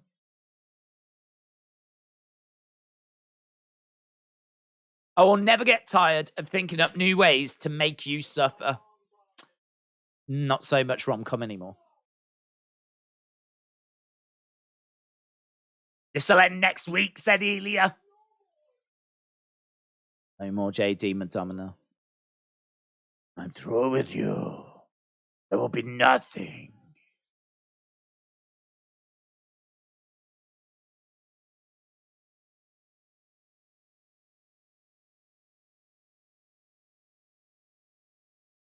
When I'm done with you, there'll be nothing but a pile of body parts and a smear of fluid that says, "Here lies the Irish ace." That's a lot to write in fluid, isn't it? Ugh. Can't you just put RIP? Something like that.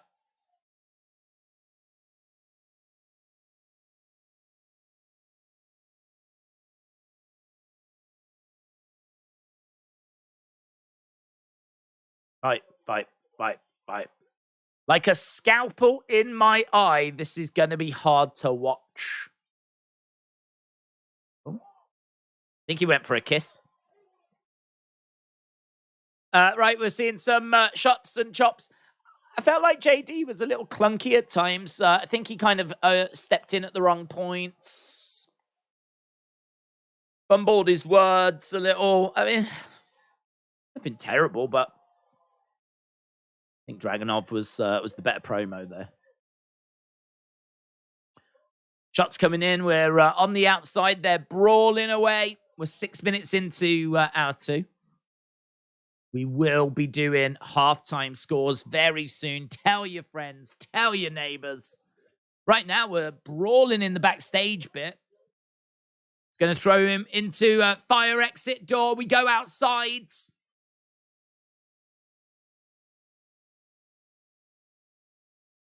We got Mackenzie Mitchell. Wild outfit. She could be a female member of the Beverly Brothers. Be a Beverly sister.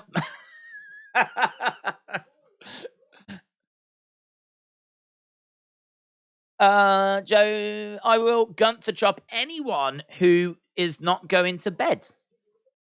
Buried Alive match next week. This is better than anything on Raw, said Real. Yeah, we've got Pretty Deadly being interviewed.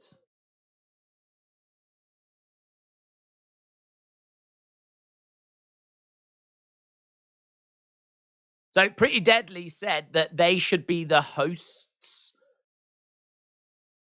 of Stand and Deliver.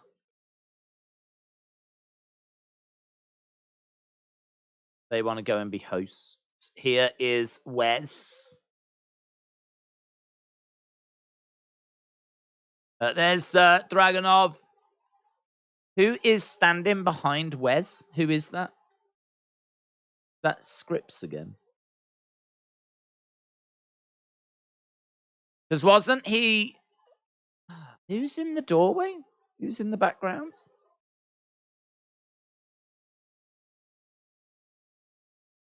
Who is that? Who's in the background then? Couldn't really see that clear. Scripts. It was scripts, was it?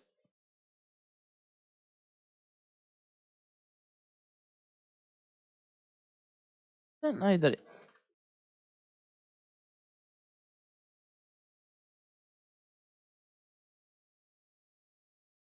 No, I don't know that it is.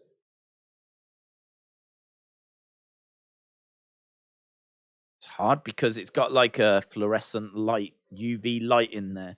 So it messes with the colors. It was Axiom. Okay. You got it right, Jojo. It was Austin.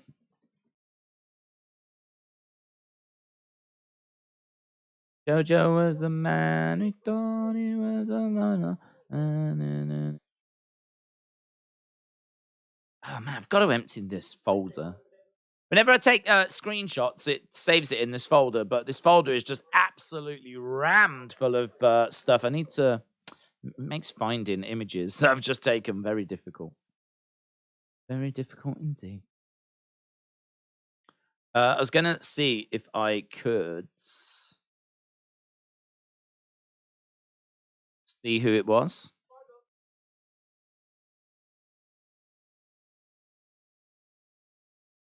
But I can't even find the screenshots that I just... Oh man, I tell you what, I'm having quite a few technical problems tonight, aren't I? I meant to do this last night because I had this issue yesterday. I was looking for Peter Griffin, wasn't I? Do you remember? During Raw.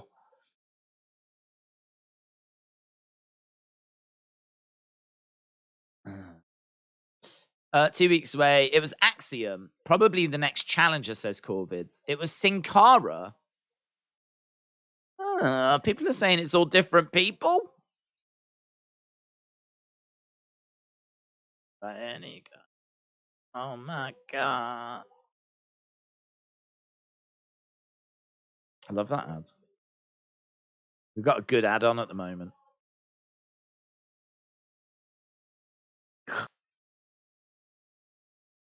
I have to look on Twitter. It was Peter Griffin because it took place in the same state as Family Guy.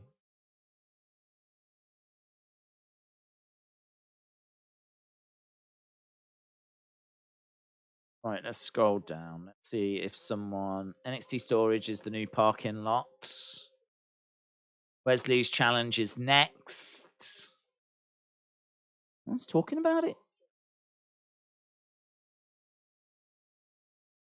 People will have seen it. It was super obvious. On Twitter. Why aren't you talking about who was in the background? I wanted a good picture of it. Well, maybe whoever it was, be it Axiom, be it Scripps, be it Sin Cara, be it whoever, perhaps they'll make their presence felt in this next segment as we go towards the open challenge. Elia and JD needs to be a 60-man Iron Man match at Stand and Deliver, says James. It was Casper, the friendly ghost. I mean, I took about 3 or 4 pictures. I can't find any of them. No idea where they went. They'll be here. I have no idea where they went.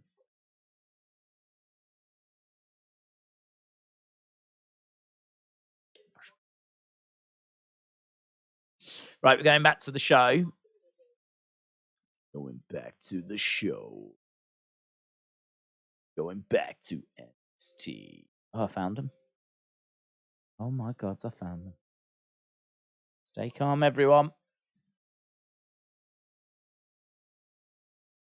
Right, there's an advert for 2K. Dun, dun, dun, dun, dun, dun. Bad Bunny. Right, so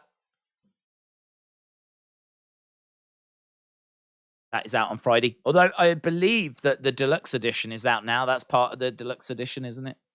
Here's Thea Hale. She's balancing on one leg, struggling.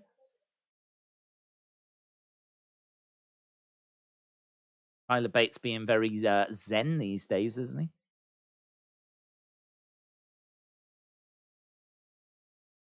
Okay, we've got Andre Chase and Duke Hudson.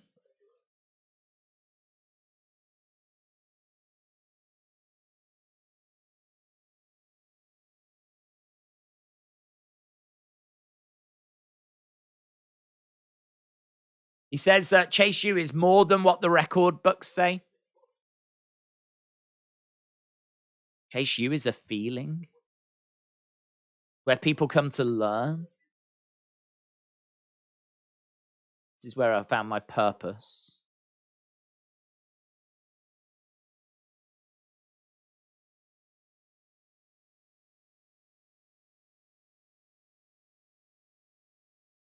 You are living and dying with every single loss. Before, you were just happy to be here and get by.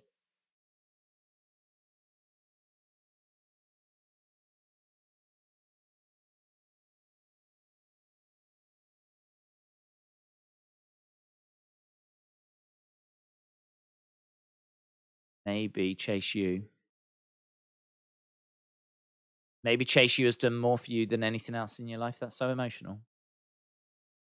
Who are you? Who is this person? Oh. Eyes. That doesn't look like scripts to me.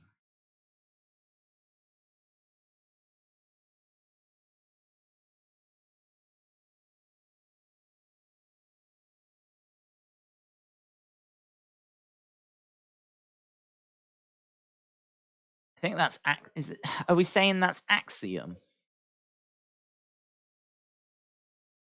The mask looks like Axiom, doesn't it? I can't remember what he wears like on his tire. Axiom is what I'm leaning towards, I think. It's a QR code. It's Axiom. Right, here's Wesley. We'll find out, won't we? Ava in the back. Where's... Yeah, it's Axiom. There's Axiom.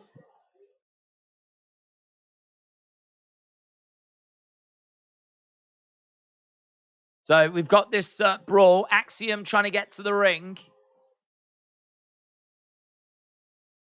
Scripps takes him out. Oh my God. Scripps, the GOAT. I have established someone that needs to be defeated. Now we've got Dragunov.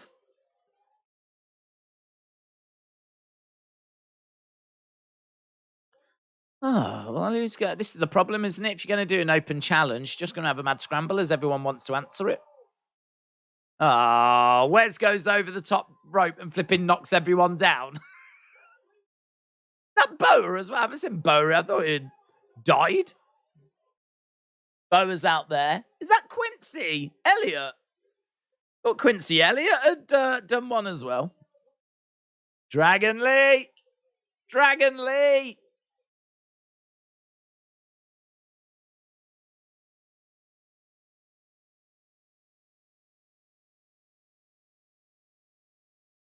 Okay.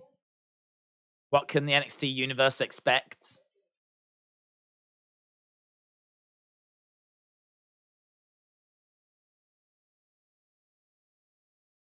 So he's here to show and be a great example for Lucha Libre. Nice to meet you. And he walks off. I don't know when we're going to get his debut, but nice to see Dragon Lee being interviewed. So who answers the open challenge? This was the big conversation. Who is going to face Wes Lee? And the answer is no one.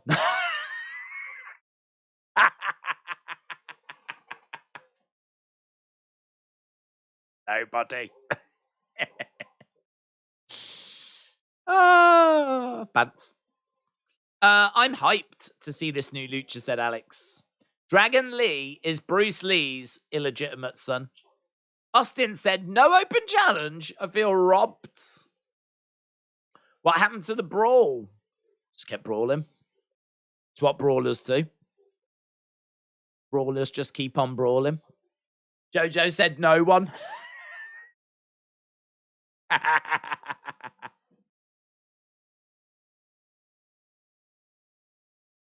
Pants.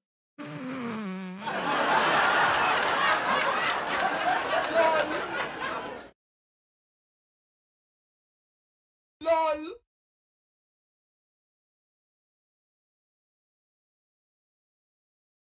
LOL. It should have been XY Zion Quinn. He was right there. HBK is a bad booker. You reckon that's what Charmel calls Booker T if he's misbehaved? Bad booker. Dragon Lee versus Ricochet will be phenomenal when it happens, said James. Yeah, let's do halftime scores that's like 20 minutes too late. Halftime scores plus 20 minutes. It's the halftime scores plus 20 minutes. It's the halftime scores. I'm not going to sing for you because I've got a video clip I can play. I've got a video clip that I can play. I'm going to do that, but I'm running out of time. Halftime scores, everybody. It's the halftime scores. I really want to know your halftime scores. Need a remix of this. Put it in. This needs to be remixed, doesn't it? Halftime scores, everybody. It's the halftime scores. Are you happy? It's the halftime scores. Are you happy or you sad? Halftime scores, everybody. It's the halftime scores. I should get that recorded. If I got it recorded, I could just press play then. Just sit here like this. Halftime scores. Buddy, halftime scores. Death metal remix of the halftime score song. Imagine me with like Marilyn Manson face paint on. Halftime score. Buddy, it's the halftime score.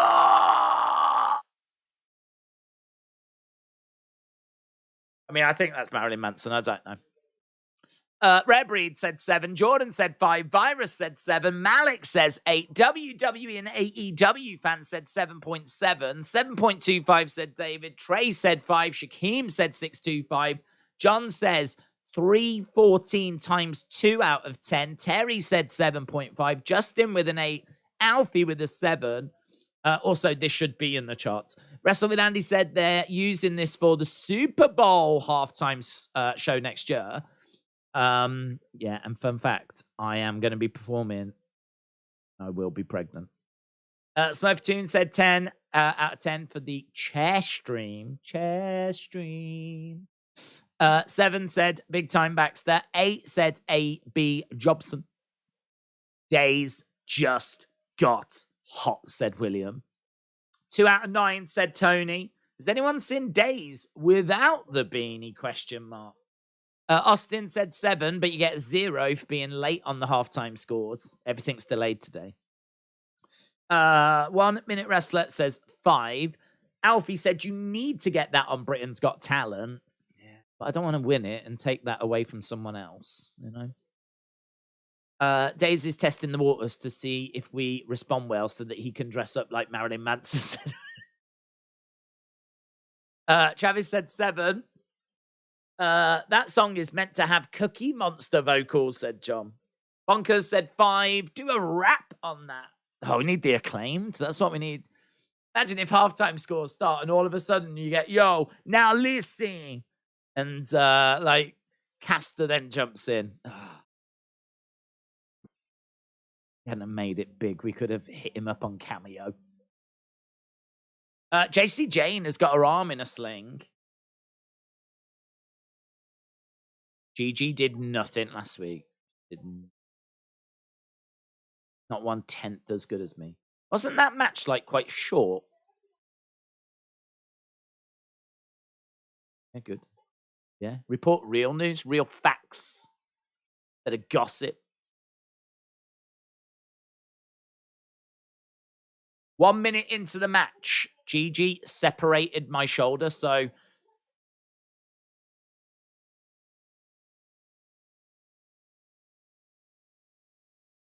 I could barely lift my arm. I can't even lift it now.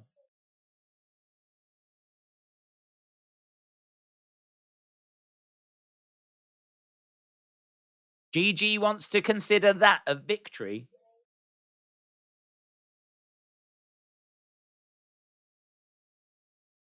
Every minute, every day, every hour that I'm away from this place, I will be thinking of you.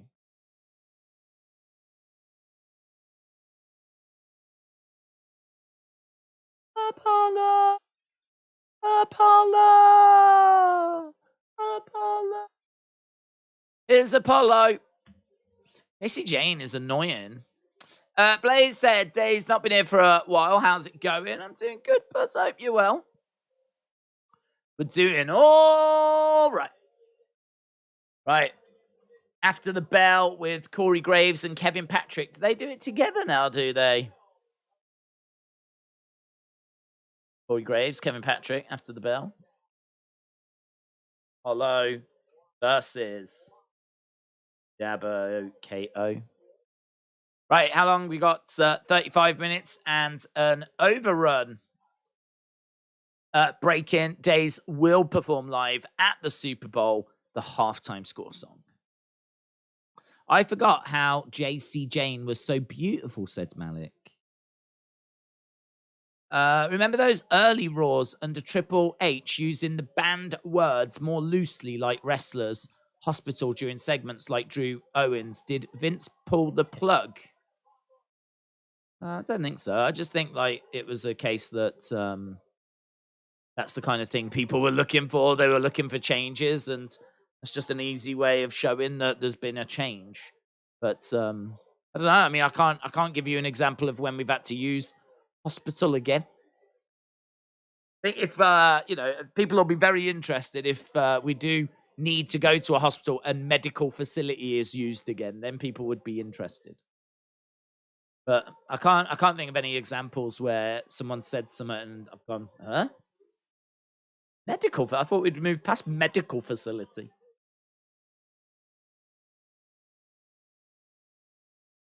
Not coming in there by.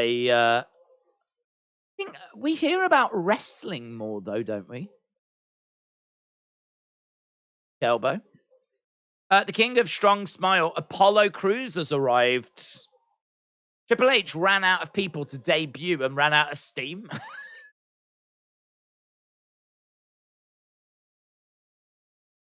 Kato coming in, right? Here we go. The spear by Apollo to Dabbo. Dabbo spills to the outside. Apollo jumps on his back, starts firing in some double axe handles. Apollo! Right? Dabbo goes over to the barricade. Apollo grabs him. Shot to the midsection. And again, big clubbing blow raining down by Dabbo. Into the barricade goes Apollo. Dabbo is huge, isn't he? Shot coming in. And again. Apollo back against the ring steps. Dabbo just seems like an idiot. He just hurled himself towards Apollo. Apollo just stepped out the way. Dabbo threw himself basically into the ring steps. Billy. Stupid. In the ring goes the action. We were on the outside. How were they not counted out thinking about it? We were out there for longer than 10 seconds. Is the referee like, 1?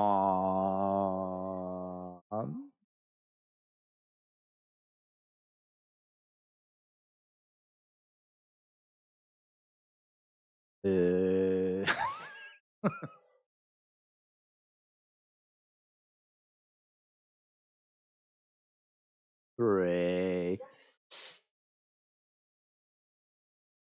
Ding, ding, ding. Match over. My battery keeps dying, says David. Is that Commander Aziz? It is.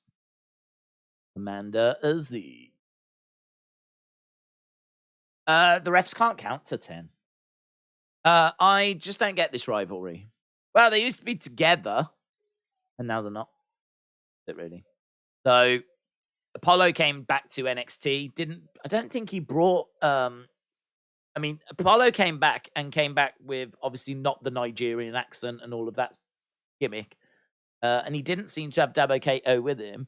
And then Dabbo Kato arrived at Vengeance Day, basically upset that he had been kicked to the curb, which you can sort of understand. I can understand him being upset. He didn't do anything wrong. And so he got kicked to the curb, and so that's why they're feuding now. Because the one guy doesn't think the other guy loves him anymore. That's what it comes down to. Divorce is a messy thing, said Wisp. Absolutely. Is the contract signing the main events? Probs. I don't know if they've put the schedule out. Sometimes they put it out on Fightful. The rundown. But we got half an hour to go, a little bit of an overrun. Guessing it probably is. I don't know how long it's been since WWE said hospital. It literally just happened 45 minutes ago. What? They said the word hospital. What, when they went over to check with... the problem is, though, I don't...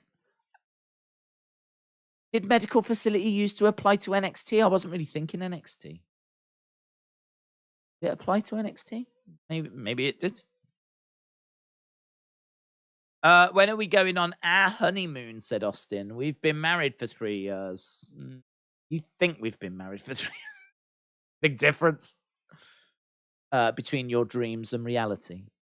T85 Restored said, what do you think of Gable Steveson replacing Bron Breakker as the top babyface NXT champ when Breakker goes to the main roster? I don't think they'll put him down in NXT. He needs to be in NXT.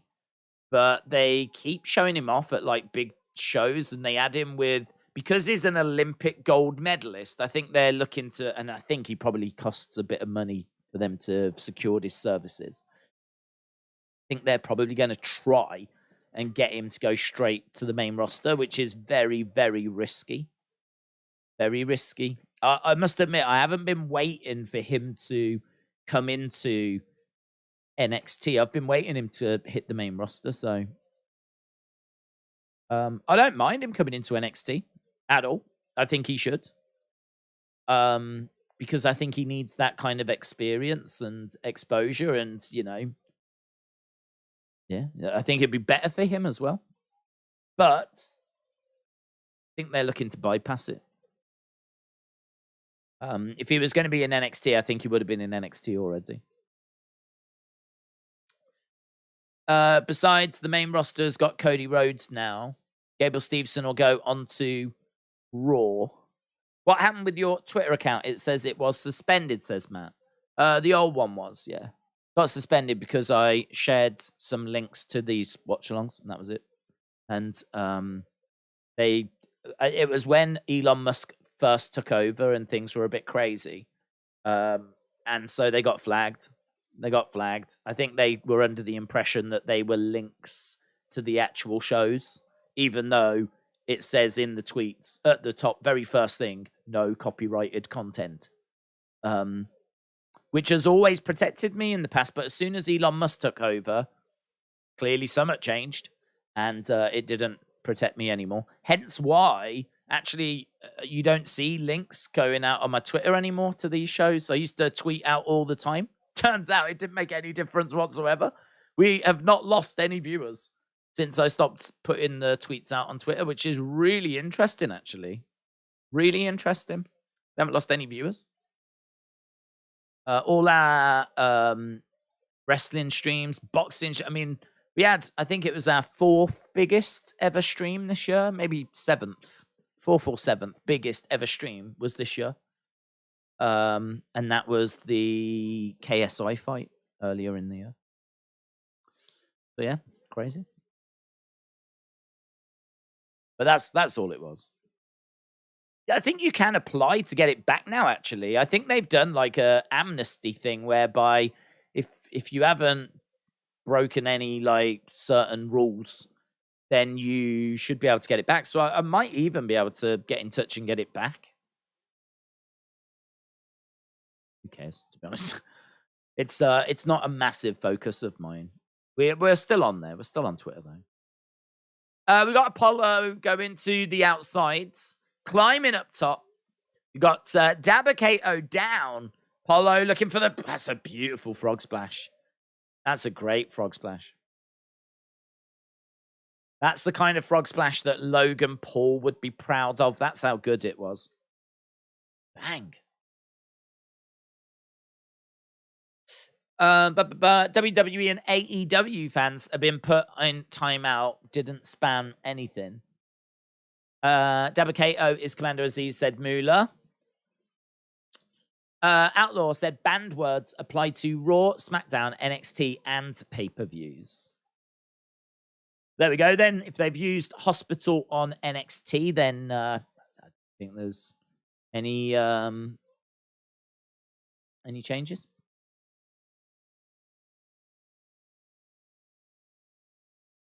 Dabbo Kato in the ring, Apollo on the outsides. Wouldn't whoever started in the ring tonight be the contender for Wesley's title? Well, no one really got in the ring, apart from Axiom, who then got attacked by Scripps. And then it meant that Wesley was in the ring on his own, so there wasn't really anyone in there. Dabbo grabbing Apollo, picking him up. Oh, lovely. Love that move. Sit down powerbomb, and that's going to do it. Dabbo Kato picks up the win. Dabbo Kato. Remember when you thought Gable Steveson would be the Roman Slayer? Yeah, man, I really thought that we were going to go move with him. I mean, certainly, was it WrestleMania 38? And they brought him out. And we felt like we were starting to get going with him. And then we haven't seen him. We just haven't got going. I mean, I do think that he has still got potential to be that person. I don't think that that's well, maybe not the Roman Slayer, because it's a bit. It feels like we're getting towards the end of Roman's title reign for me.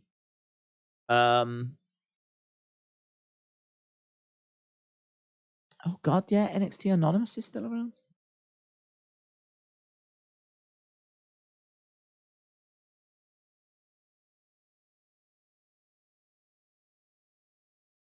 I want to give as many shots as I can. You don't have to prove yourself.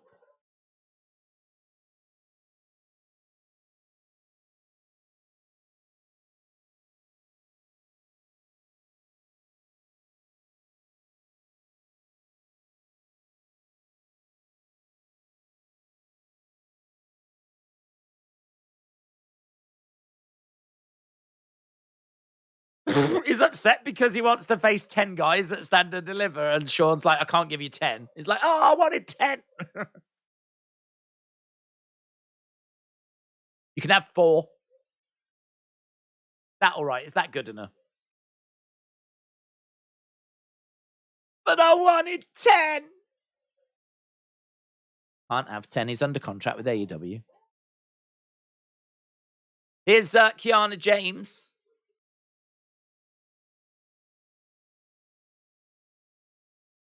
Be alone. Be alone with Sebastian. That's what you need.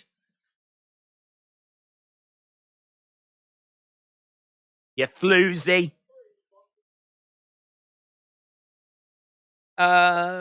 This is who I was trying to guess who was in the background, said Malik.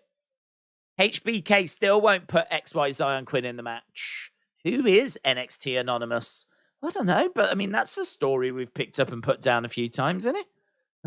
I completely forgot that was even a thing. Perhaps. I wonder if they'll just never get revealed.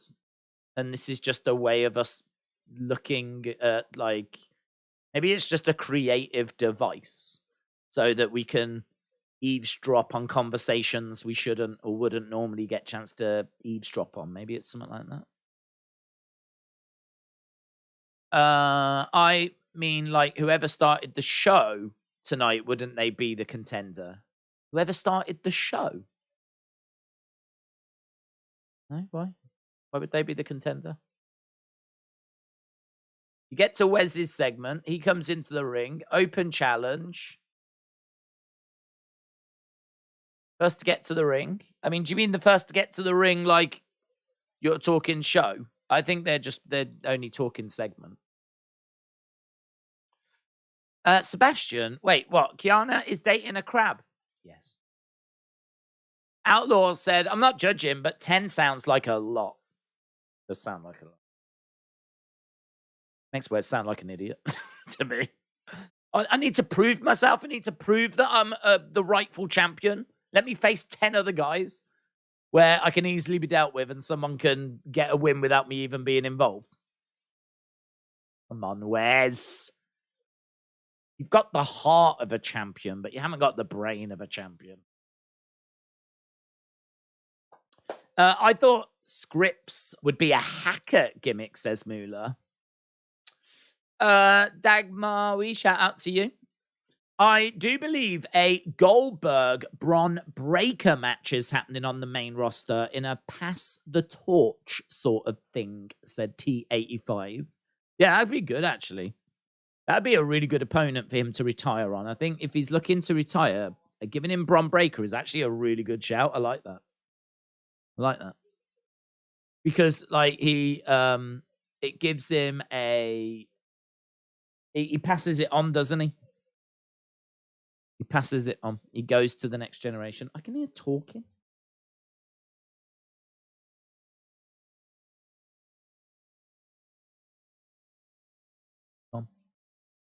That's concerning. I could hear talking. I think I'm losing my mind. I think I'm actually losing my mind. It feels like there's some sound coming from somewhere, like an advert or something's playing. I mean, that's the problem when you're surrounded with technology. I'm thinking, is there a window open on my computer? I can't see anything on there. I've got another laptop here. Is there something coming from there? Is it coming from the headphones? Is it coming from my phone? Turns out it's just coming from my head. It's a mental thing. I'm having a breakdown. That's what's happening. Very good. What would be your dream WWE New Japan match?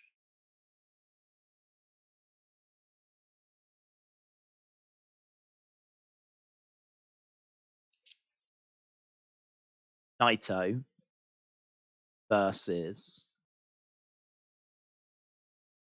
Roman. That would be sick. That would be sick. Naito against Roman. Love Naito. I love his. I mean, he's just got that. He's got such a great attitude. I love his character. He always felt like he was being cheated and everything, and felt like he was being held back, and really resented management. And so when he finally won the belts, he like just chucked it on the floor, and like he would make his way down to the ring, and he'd be like dragging them on the ground behind him. He was just a cool, laid back sort of not like how Orange Cassidy puts his in a backpack and whatever because he can't bother to carry it. Naito was doing it as a way of being like disrespectful to the management because he felt that they had been disrespectful to him, and that just kind of made him cool in the eyes of the fans in a way that I suppose Austin was cool when he was very anti-authority. And it took Naito a long time to get to the top of New Japan. And he's in the mix. He's not like Okada, but he's in the mix, and he's in a cool group, Los Ingobernables. And it's very kind of anti-authoritarian. I think him being a cool face, going up against Roman. And he's not a small guy, Naito. I mean, he's not the biggest either, but he's someone that would look credible going up against Roman. Yeah, that would be, for me personally, the match I'd be most excited for. But I mean, you could sit here and go Ospreay, Seth, you know, or Zack Sabre Jr. against AJ Styles, or you know, you could come up with loads of great matches. But the one genuinely that I'd love to see would be that. Right, we've got Gigi Dolan taking on Kiana James. The one match we never saw that I wish we did was HBK and The Rock, said Justin. Mine would be Seth and Ospreay, said James. Austin said XY Quyon Quinn versus Okada, and XY Zion Quinn squashes him. Would you agree, said Jake, this Friday is important in regards to Bray Bobby? Bobby is due on, and if Bobby doesn't mention Bray, it's in trouble. I think that this week... Don't know, to be honest. I don't know, because I sort of think, like, well, we could get to WrestleMania and we could do Bray Bobby, and even though it's had little to no builds, people will still tune in and want to see it because Bray's only had one match. So, you know, what's Howdy going to do? Is Bray going to bring out the Fiend? You know, what kind of condition is Bray in? Like, there's in a way, this match is having build by not having build. In fact, the build for this match is what's going on with Bray. Bray is actually being spoken about as much, if not more, than if we were telling a story. The fact we're not doing a build, and the fact that there's rumors that he is obviously got an illness or an injury, now means that as of yesterday, I think he was the most spoken about person when it came to wrestling. Certainly everything on my timeline was all Bray related. So I don't know that I could agree that if we don't get anything this week, it's all in trouble and all this kind of stuff. I mean, I suppose because we could always just get to WrestleMania and just do the match. And because of the builds and because of everything, it would have like quite a bit of intrigue to it. How's he looking? What condition is he in? What's going on? GG gets the win. But I think that it's going to be big because we'll get an indication as to where we are, basically, won't we? I mean, if he's talking about Bray, then we know it's match still on. If he doesn't talk about Bray, which I'd imagine he would have to. Can't imagine him coming out and cutting a promo and not mentioning Bray. So he's either going to talk about Bray, and that means match is still on, or he's going to not talk about Bray, and he's going to have to go in a different direction, which means we're moving on and we're going somewhere else, and that Bray won't be ready for Mania. So is it an important segment? Yes. I agree it is an important segment. But I do also think that we could still do the match if the build was, there wasn't much of a build. Because there hasn't been a build anyway. We haven't had much of a build anyway, and we're only 2 weeks out.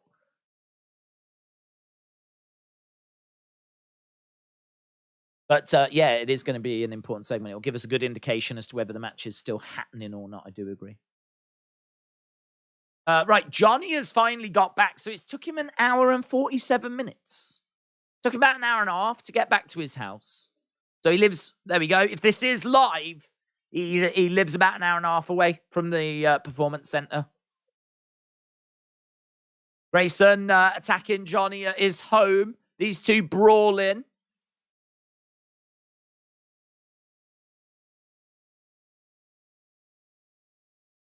I mean, they might have moved, but I don't feel like this is the same home as... Remember when he had that TV? Like, do you remember when... They probably moved, in all fairness, but Indy Hartwell bought them a new TV, and that's how she joined The Way. This is going back a couple of years now. This doesn't feel like that house. In all fairness, they're probably not showing their real homes. Probably not wise to show their real home. This is where we actually live on TV, because you know what fans are like. Freaks. Shot coming in by Johnny.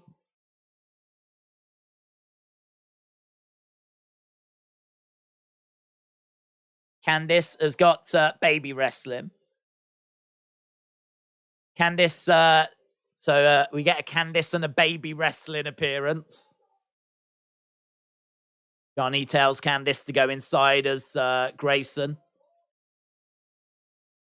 Dad is home. Dad is home. As Grayson starts, in all fairness, Candice would kick his ass. If I was Johnny, I wouldn't be too worried. That's the advantage of your wife being a professional wrestler as well.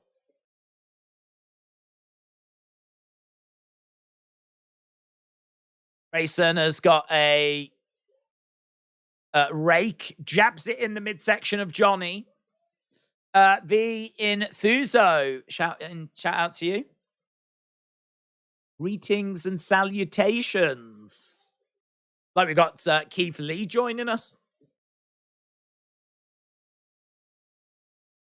Candice telling Grayson to stop as Johnny is down. She's got a close-up camera there. Where was that from? So this is pre-record then.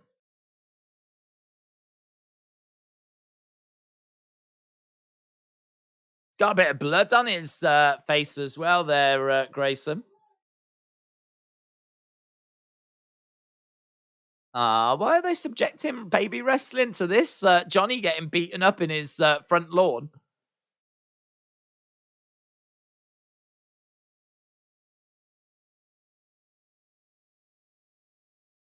There's baby wrestling.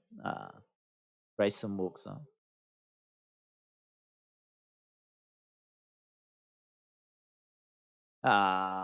Baby wrestling like Grayson took it too far. Candice is letting the kid watch the dad get beaten up. Tough love. Tough love, man. Listen, that kid is going to be the son of, or daughter, I don't know if it's a boy or girl, of Candice LeRae and Johnny Gargano. Yeah, that kid has got no choice but to be a wrestler when it's older. And so it needs to learn early. You gotta fight. You gotta fight, kid. You gotta fight. Right, we're just, the lineup's coming together now, isn't it? I mean, in all fairness, it needed to. But Stand and Deliver, they're just going through the card. Wesley's going to take on 4 men.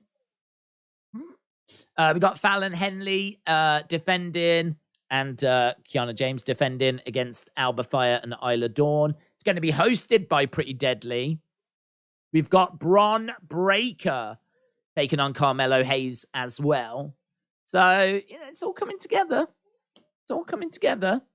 Candice was just standing there watching, said Outlaw Angel. Shouldn't have had the baby there. That could scare him. But Quill is a boy, says Alexa Bliss Gamer. Is that the name, Quill? Each to their own. I mean, in all fairness, they're not going to need to come up with an elaborate name if Quill becomes a wrestler. But Grayson Waller versus Johnny will definitely be a good one. Justin said, what's your favorite Mel Brooks movie?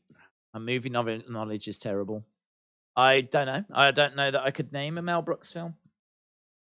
I'm going to Google to see what my options are. Young Frankenstein, never seen. Blazing Saddles, never seen. History of the World Part 1, never seen. Spaceballs, never seen. Producers, never seen. Robin Hood, I did see, but that was when it came out in 93. Dracula, Dead and Loving It. Never seen. What else we got? It's going well.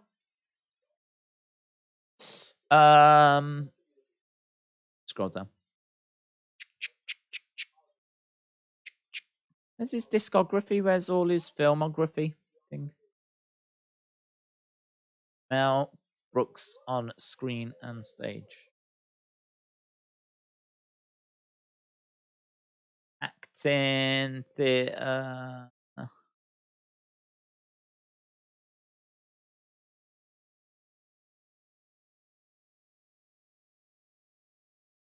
Young Frankenstein, silent movie, high anxiety, Spaceball, Life Stinks, Dracula, producers. I've only seen one, Robin Hood, so I'll go with that. You've missed out on some great, hilarious movies, says Johnny. Spaceballs. You see, I don't think they're going to be that great, if I'm going to be honest. I think some of these are going to have been good at their time, but can't imagine that I'd watch Spaceballs or whatever now and find it funny.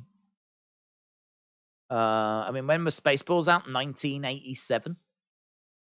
Young Frankenstein, 1974. I can't comment for certain, but I would imagine some of these have potentially not aged well. I've got a list of films that I want to see. Let me tell you what I've got. The 2004 Dawn of the Dead. Want to watch that? There Will Be Blood, Heat, I Saw the Devil, Knives Out, Handmaiden, The Batman. Now Varney, which is apparently the winner of the best documentary this year at the Oscars. I'll watch that.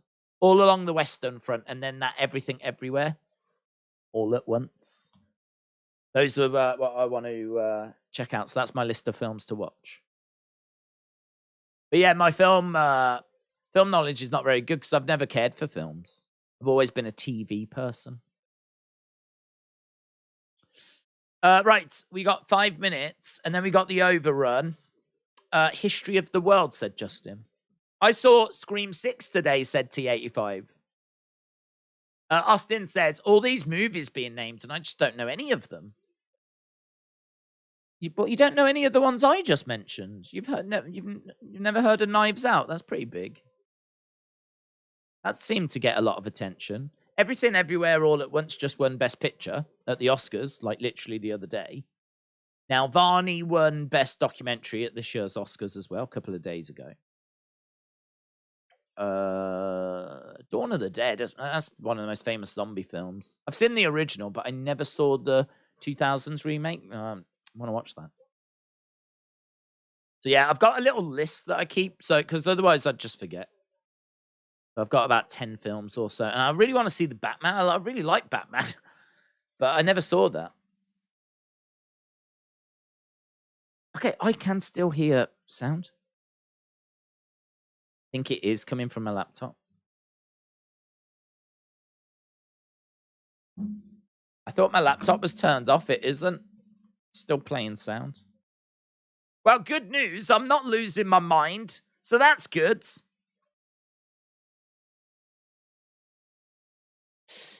It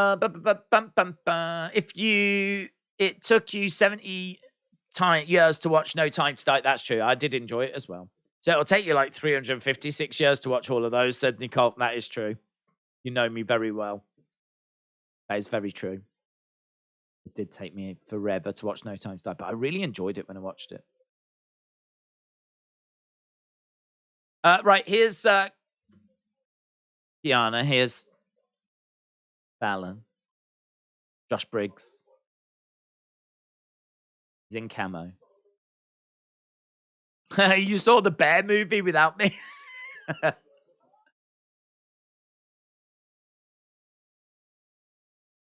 Where was you, Fallon? You douche.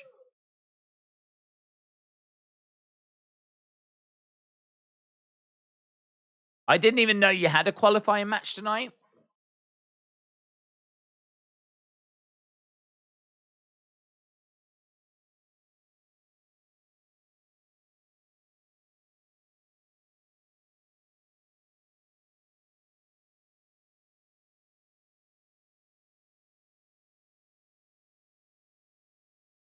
Whatever you've got going on here, you need to handle it. Oh, it will be handled.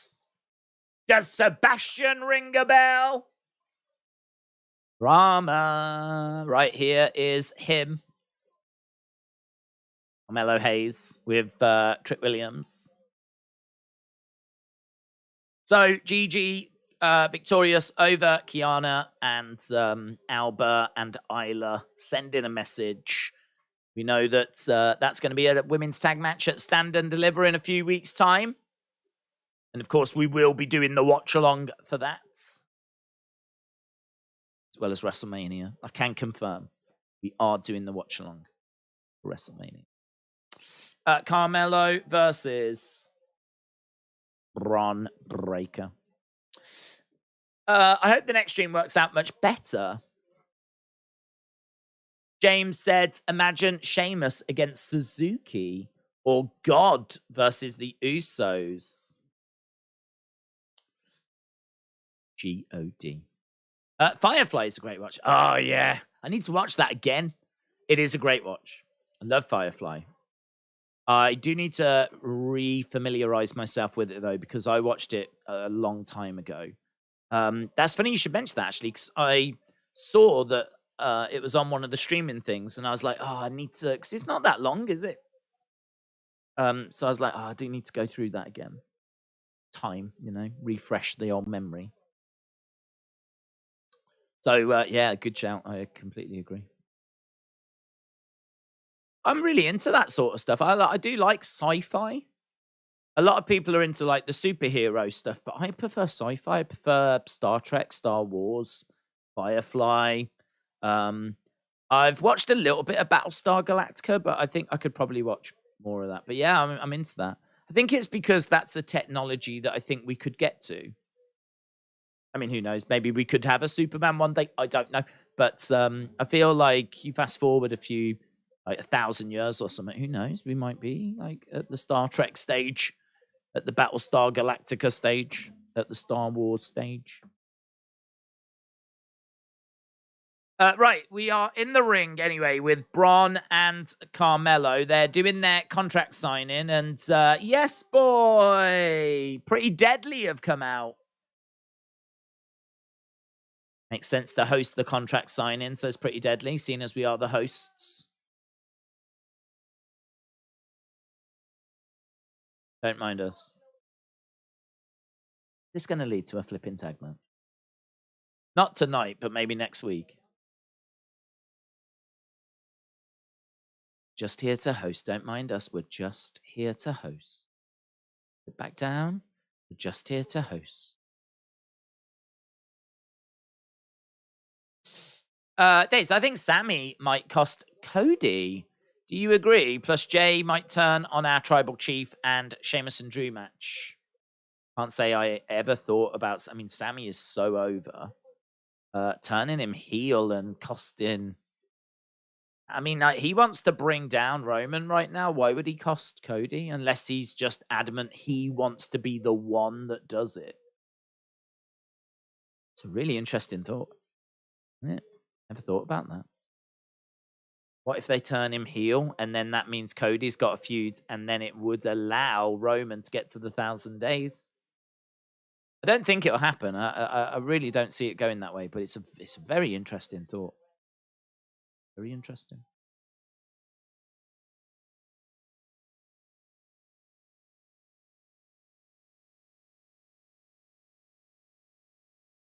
You made the North American Championship the A Championship because you knew you weren't ready for this championship.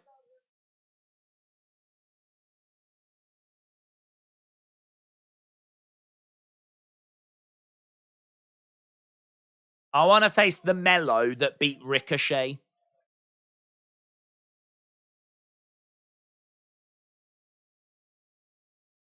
I want to face the Mellow that in his soul knows is ready.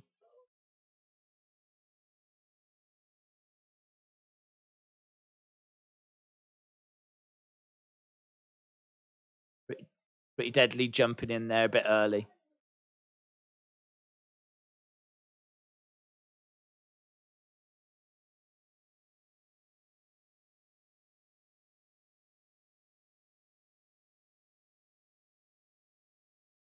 I know that Pretty Deadly are fitting into this very well, to be honest. Got Braun cutting quite a serious promo. Now you got Carmelo coming back, and then in the background you got like Pretty Deadly doing their kind of shtick.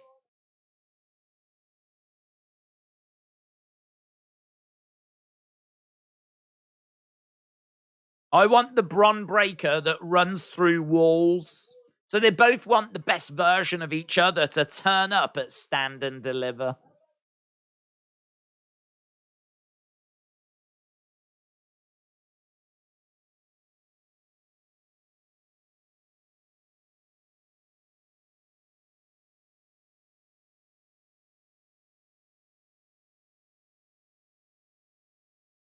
Gonna make it so much sweeter when you give me everything you've got and it's still not good enough.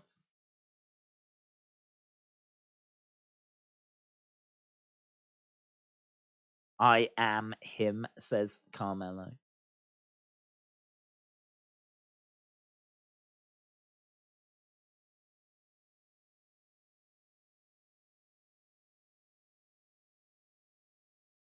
I believe that you are him, but you've got to show me that you're him, says Brom.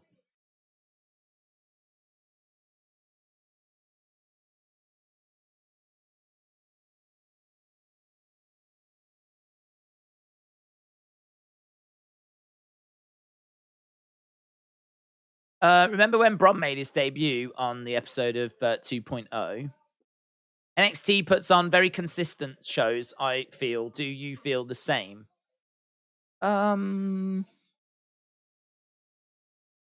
Yes and no. I sort of feel like they put on a consistent show, but then they'll drop in like a heat wave, or they'll drop in a roadblock. They'll put in one of those big theme shows, and they'll really build towards those. So those kind of special episodes are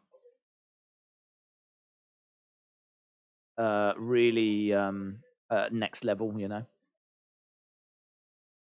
But the normal episodes are pretty consistent. I mean, this has been all right this week. It's been all right.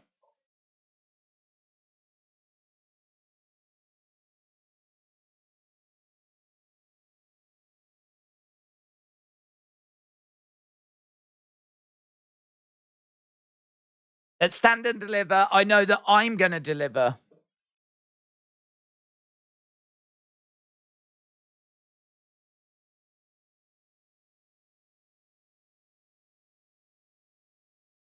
It's got to give. There's something not grabbing me about this feud. I can't put my finger on it. Don't know what it is. I think as an NXT main event, it's good. And maybe it's just unfair to compare it to, say, you know, MJF and what AEW are doing. Because, you know, this is developmental.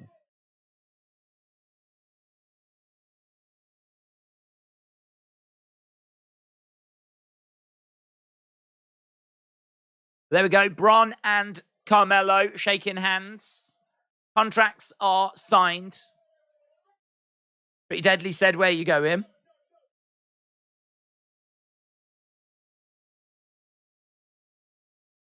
Need to see some people come here for drama. Carmelo taking his jacket off.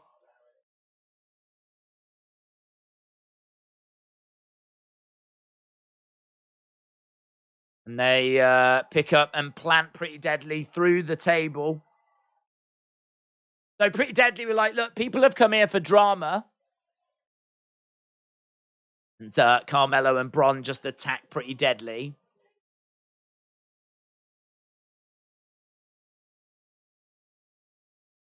I don't care about Mello or Braun, said Moolah. Roster's very entertaining. It's because there's no XY Zion Quinn in it. Maybe it's because Braun and he sucks. Do you think so? I don't know. I mean, I don't want to be like down and moaning and negative. But I have to be honest when I say there's just something about it. Like, I'm not sitting here losing my mind over this matchup, you know? I'm not like salivate. It's not like I can't wait. Something not. I mean, I think I've really struggled with like connecting with Braun, to be honest. I think like my connection with Braun is just not the strongest. So I was actually really down to see him lose to Grayson. I think Grayson's I think Grayson's so much more entertaining that I think Grayson's ability to talk is just so much better than Braun's, that like he can get me more hyped for his matches. Like him against Johnny has easily got my interest a lot more than Braun and Carmelo. But this should be massive, shouldn't it? Well, it is.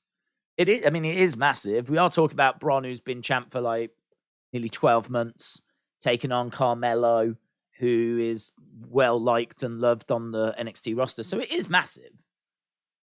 yeah, I can't put my finger on it. I can only put it down to that connection that you have with wrestlers, which is just, I suppose, a result of all the little things that happen along the journey as you're watching them.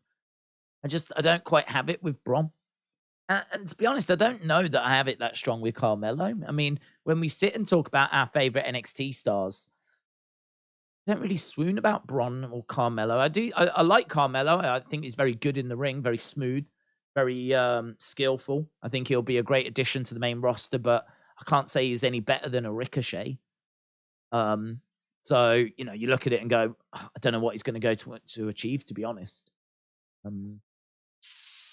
think under Triple H, though, we might see him, certainly mid-card titles easily, but I don't know. Is he going to have multiple? Is he going to be a WrestleMania main eventer? Is he going to be a multiple-time world champion? Probably not, to be honest. I mean, we're seeing Finn Balor struggle to achieve that.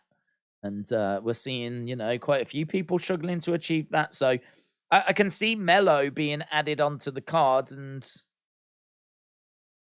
it's going to be, will he achieve more than what Ricochet has achieved? Again, I'm not sure he will.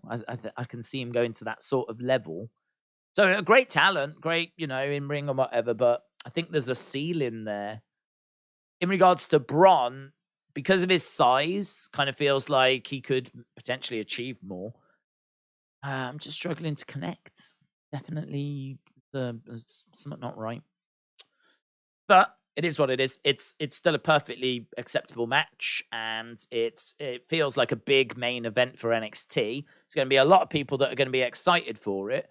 But I'm definitely more into the Grayson one. Grayson and Johnny has got me a lot more. I'm definitely into that a lot more.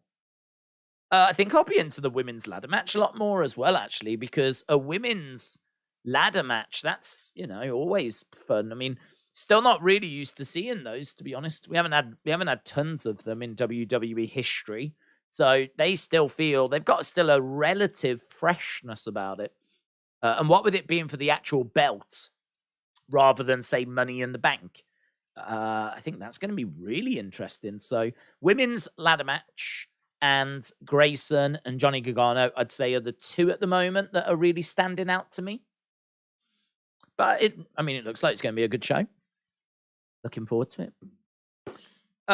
Carmelo is so much better than Ricochet, just in charisma and mic skills is 100% better, says Jaden. I could see Carmelo being a mid-carder. Big Time Back said, do you think the show needs a fresh new champion? NXT ratings have been declining. I think yeah, maybe. I don't know. I struggle to connect with Bron, and it's something that we've spoke about a few times. That's just my personal thing, though. That's not me saying Bron's going to be rubbish or he's not going to go on to achieve great things. I do think, though, that I am certainly not special. I do think that if I'm thinking something, then there's a good chance I'm not alone in thinking it. So it wouldn't surprise me if there was people out there that felt the same. But equally, it wouldn't surprise me if there's people out there that felt different, that absolutely love Bron and think he's like the future and he's going to be the next Roman and all this kind of stuff. I don't quite see that for him, to be honest. But then that could just be down to me just not feeling that connection, So I'll be very interested to see what they do. Bron is a bit meh to me. Bron is kind of lame. Bron is a modern day Goldberg. Wow. We've got a few comments where it seems like people are struggling as well a little bit. But Tiffany had better win at Stand and Deliver. Right, we're done. We've spoken about wrestling a fair bit there. So NXT, it was all right. I wasn't blown away by it, but I thought it was a perfectly acceptable episode. We are going to be back tomorrow. I must admit, I am looking forward, and this is going to surprise some people, but I am actually looking forward to AEW tomorrow. I am genuinely looking forward to the MJF segment because it's him. I don't know if you've seen the pictures of his bar mitzvah, but it was all WWF themed, and he would had attractive girls in WWF like skimpy tops. I mean, it was obviously going back to like ruthless aggression era. This is well before women's evolution. So, you know, he's got like these attractive women around. He's got like all these fake money with his face on and all this. And it looks amazing. It looks like an amazing, I mean, a bar mitzvah is a massive deal, of course. The big moment in a young man's life. And like he celebrated it. He went full out for it. So we're going to be doing a re-bar mitzvah, which is a bit weird, but it does promise to be, because it is such a big thing, it does promise to be a big segment tomorrow. I mean, I'm guessing someone's going to gate crash it or something's going to happen there, but I'm expecting it to be a big segment, a big thing. So, yeah, I'm kind of looking forward to that segment. Feels like it could be a significant segment. And obviously, we need to move on from Bryan Danielson, who's gone back home. So, this is going to be MJF gloating. It's going to be MJF in this big segment. Someone's going to make their presence felt. I'm looking forward to it. Yeah, we'll see. We'll see what it is.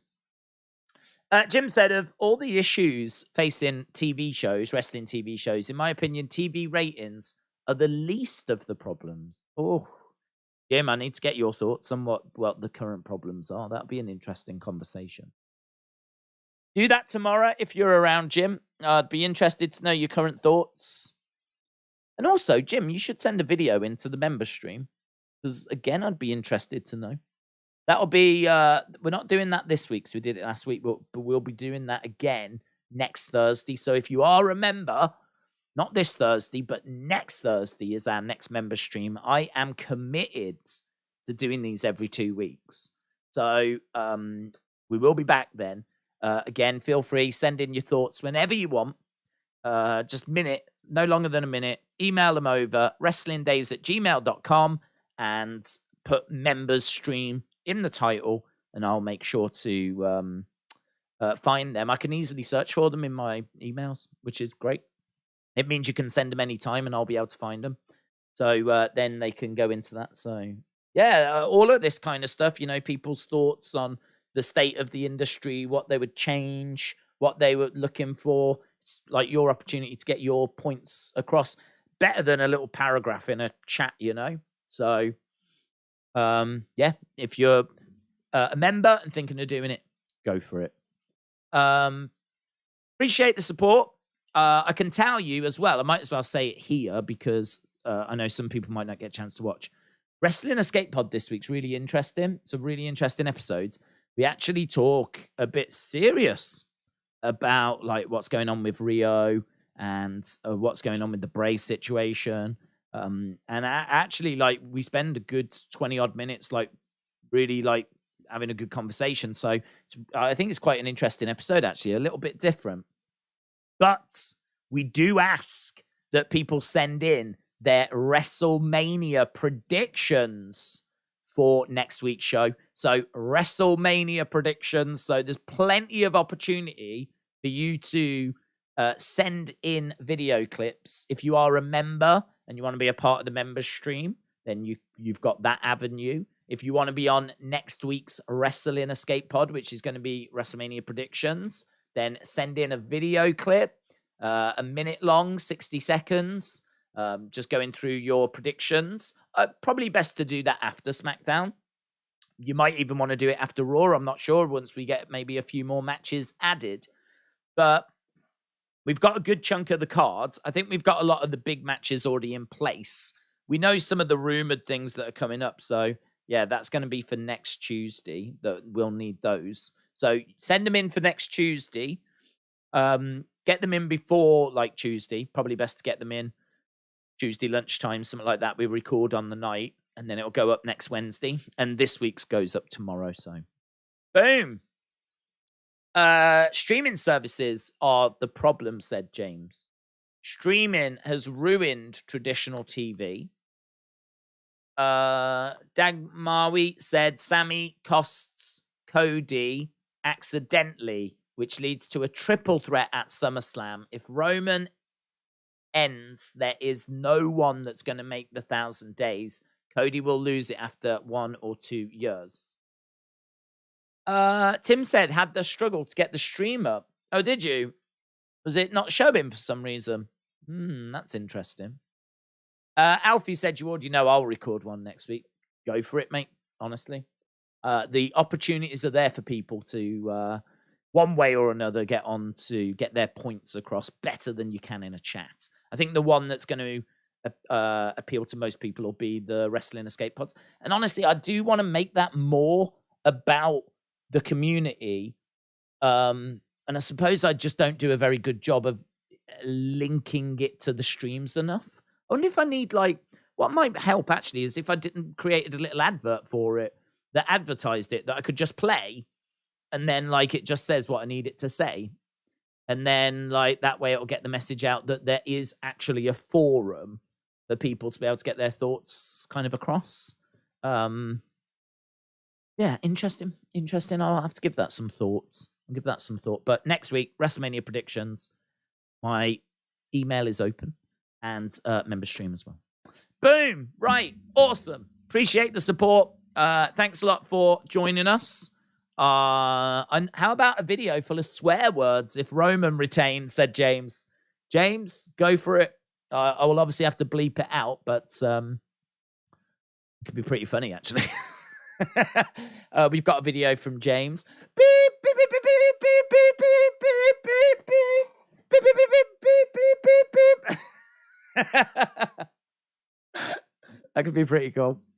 Right, I'm done. Awesome. Thanks a lot for watching. See you next time. Bye for now.